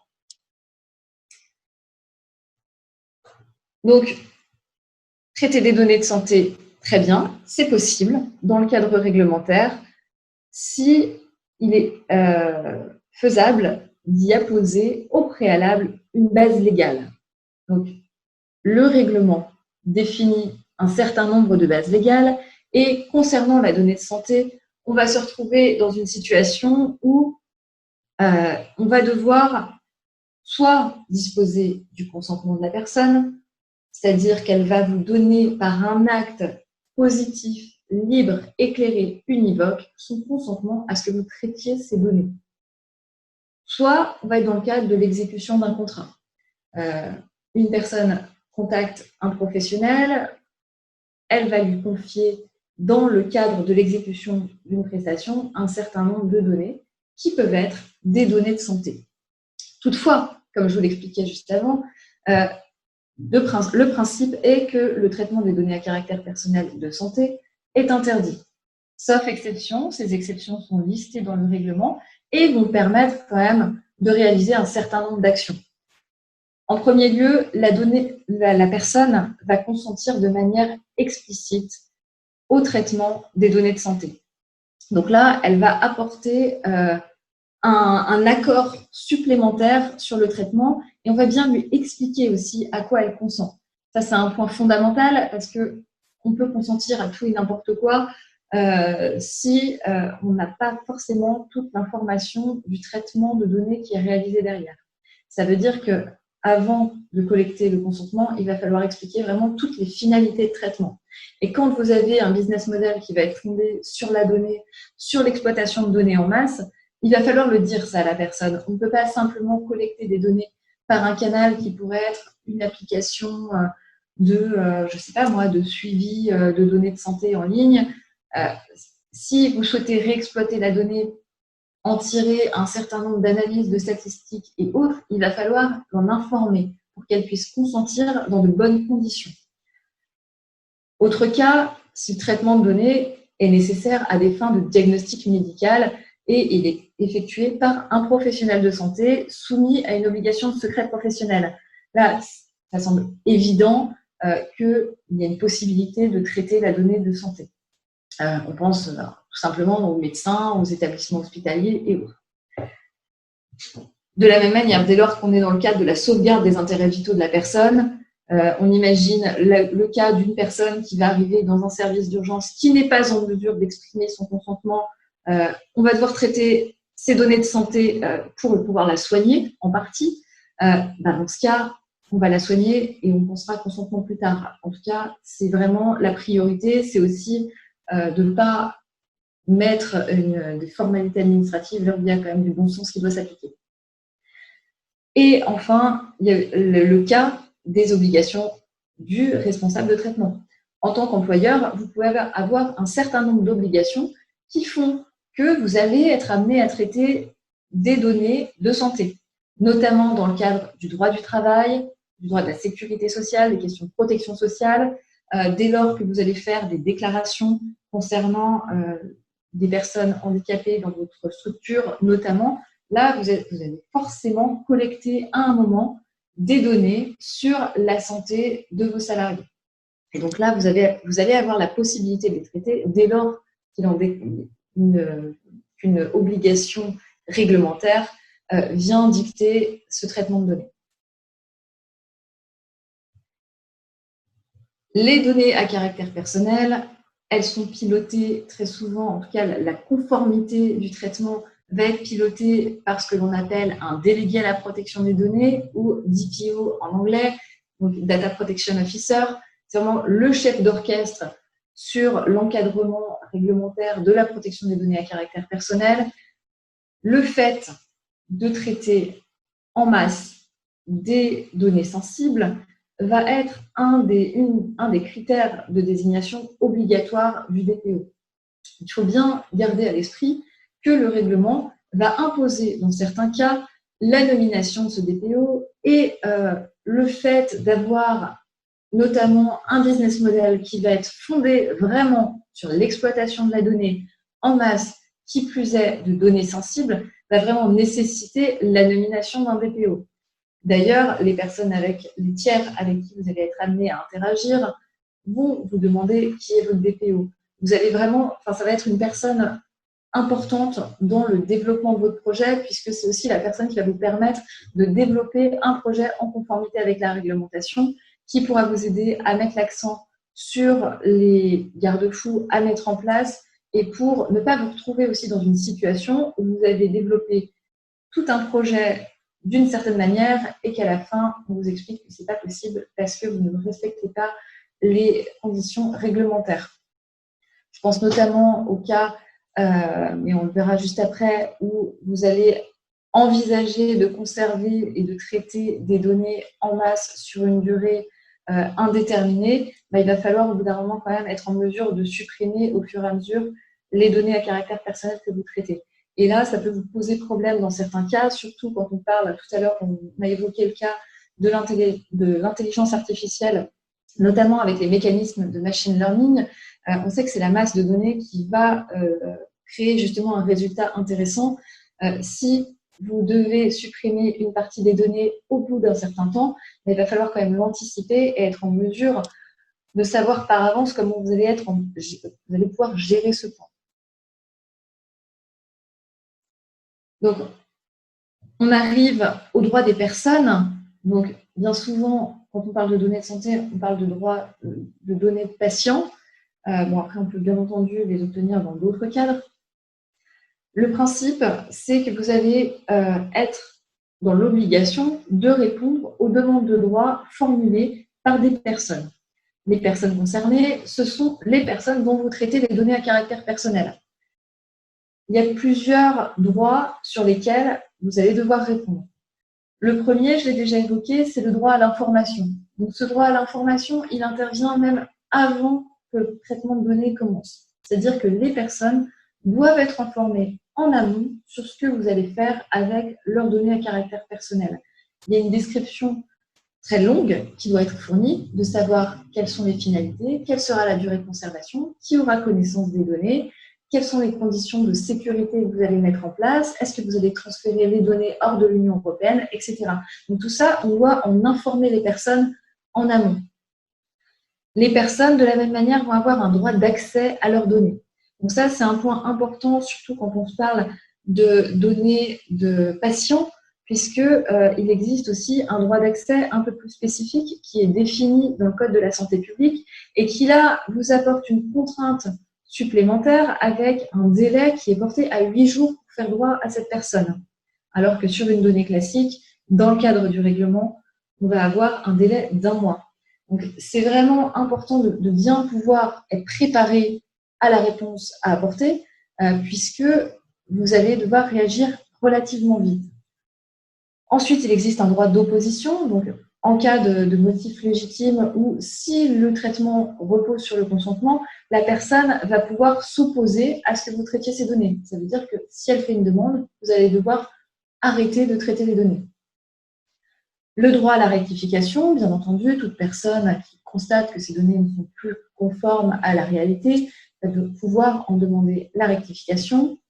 Le droit à l'effacement, on parle souvent aussi de droit à l'oubli, c'est le droit de demander à ce que ces données soient supprimées. Alors, attention, ce n'est pas possible dans tous les cas. Donc, tout ça nécessite une certaine analyse et sur ces points-là, votre DPO peut vraiment vous aider à appréhender la situation et à savoir comment réagir quand vous allez recevoir ce type de demande. Le droit à la limitation des données, c'est le droit de demander une suspension d'un traitement de données quand notamment quand on va demander un effacement, le temps d'analyser la demande, on va limiter le traitement, c'est-à-dire qu'on va le suspendre. On va arrêter de traiter les données pendant un temps déterminé.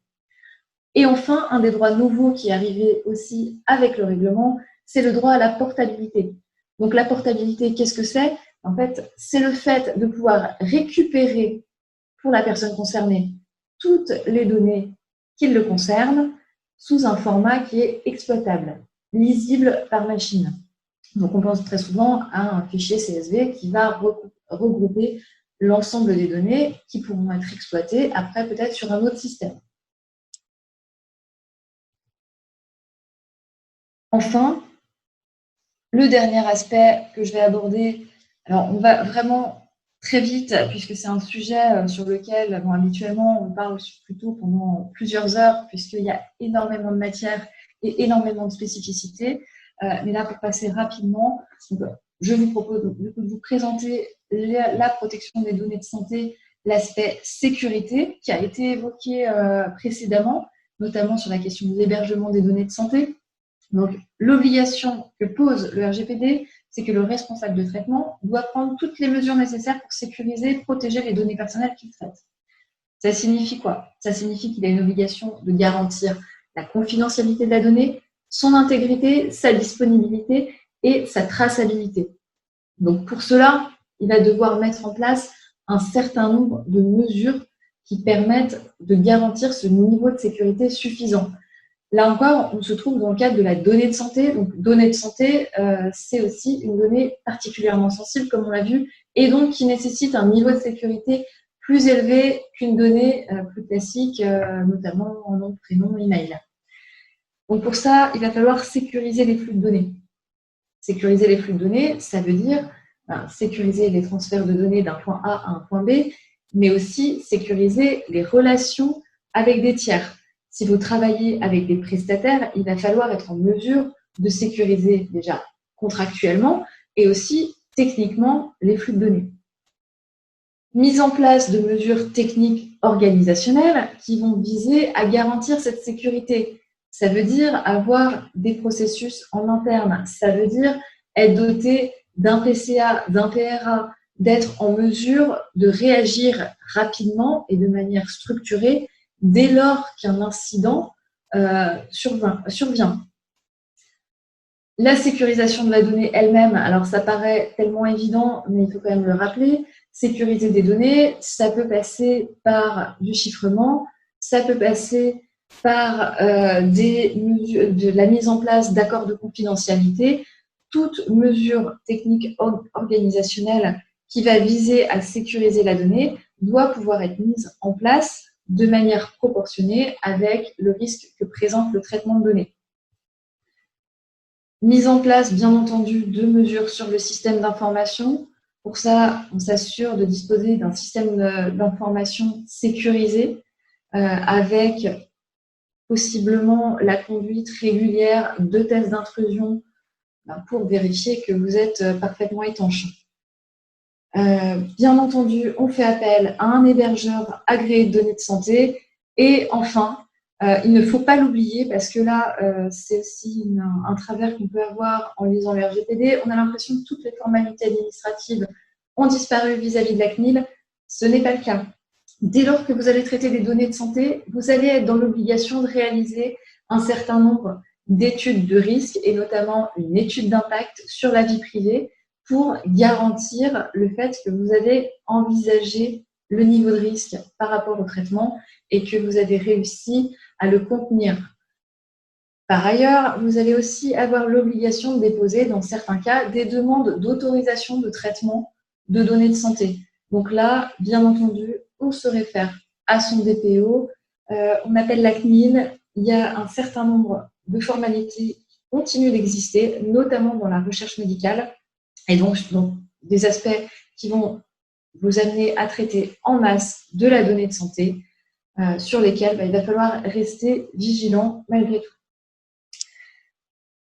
Donc voilà pour ma part. Je vous laisse la parole si vous avez des questions. Je suis désolée, on va vraiment très vite sur ces sujets qui nécessitent peut-être parfois un peu plus de temps, mais ça vous donne déjà les premiers aspects sur la question. Merci beaucoup Céline. C'est vrai que à chaque fois c'était court, je pense, et ça aurait mérité plus de temps, mais ces formats webinaires sont finalement il ne faut pas les faire durer trop longtemps. Alors par contre, je vais passer la parole à Monsieur Michel Corbarieux. Je pense que c'était vous. Vous aviez une question. Alors je peux vous ouvrir le micro. Est-ce que vous m'entendez ?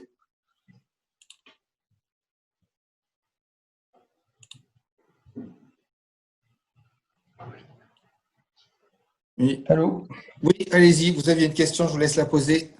Oui, bonjour, je voudrais connaître savoir s'il y a des obligations à partir du moment où on stocke et on exploite des données qui ne sont anonymisées, c'est-à-dire qu'on n'a pas d'informations sur l'identité du patient, Alors, son adresse, son numéro de sécu, etc.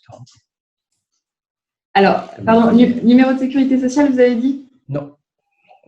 Oui, à partir du moment où nous n'avons pas dans les données que nous que nous stockons d'identification du patient, aussi bien son nom, son numéro de sécu, enfin tout ce qu'on peut. On n'a que des données de mesure à des fins de diagnostic, et ces données sont identifiées par un numéro de dossier qui est complètement, enfin, qui est un Alors là, effectivement, c'est un vrai sujet. Toutes les données parfaitement anonymisées vont sortir du champ d'application du RGPD. Et quand je dis parfaitement anonymisé, c'est pas anodin. Ça veut dire que dès lors que vous allez être en mesure de réidentifier une personne par croisement de données, on considère qu'il n'y a pas d'anonymisation, mais simplement une pseudonymisation. Donc, à partir de là, vous allez être soumis aux obligations réglementaires. Si parfois, je sais que dans certaines structures, il peut y avoir un processus justement de pseudonymisation parce que la personne qui va traiter la donnée n'a pas besoin de réidentifier la personne, mais qu'au final, on va quand même devoir la réidentifier justement pour des raisons de diagnostic, là, vous allez être dans le champ du règlement. Puisque à la fin, il va bien falloir qu'on sache qui a telle pathologie pour que voilà, le médecin fasse le nécessaire.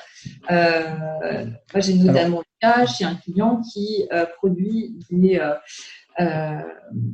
des implants sur mesure qui mettent en place un processus de pseudonymisation pour la construction de l'implant, mais au final, l'implant, il faut bien qu'il revienne dans la bonne personne. Donc, il y a nécessairement une réidentification à un moment.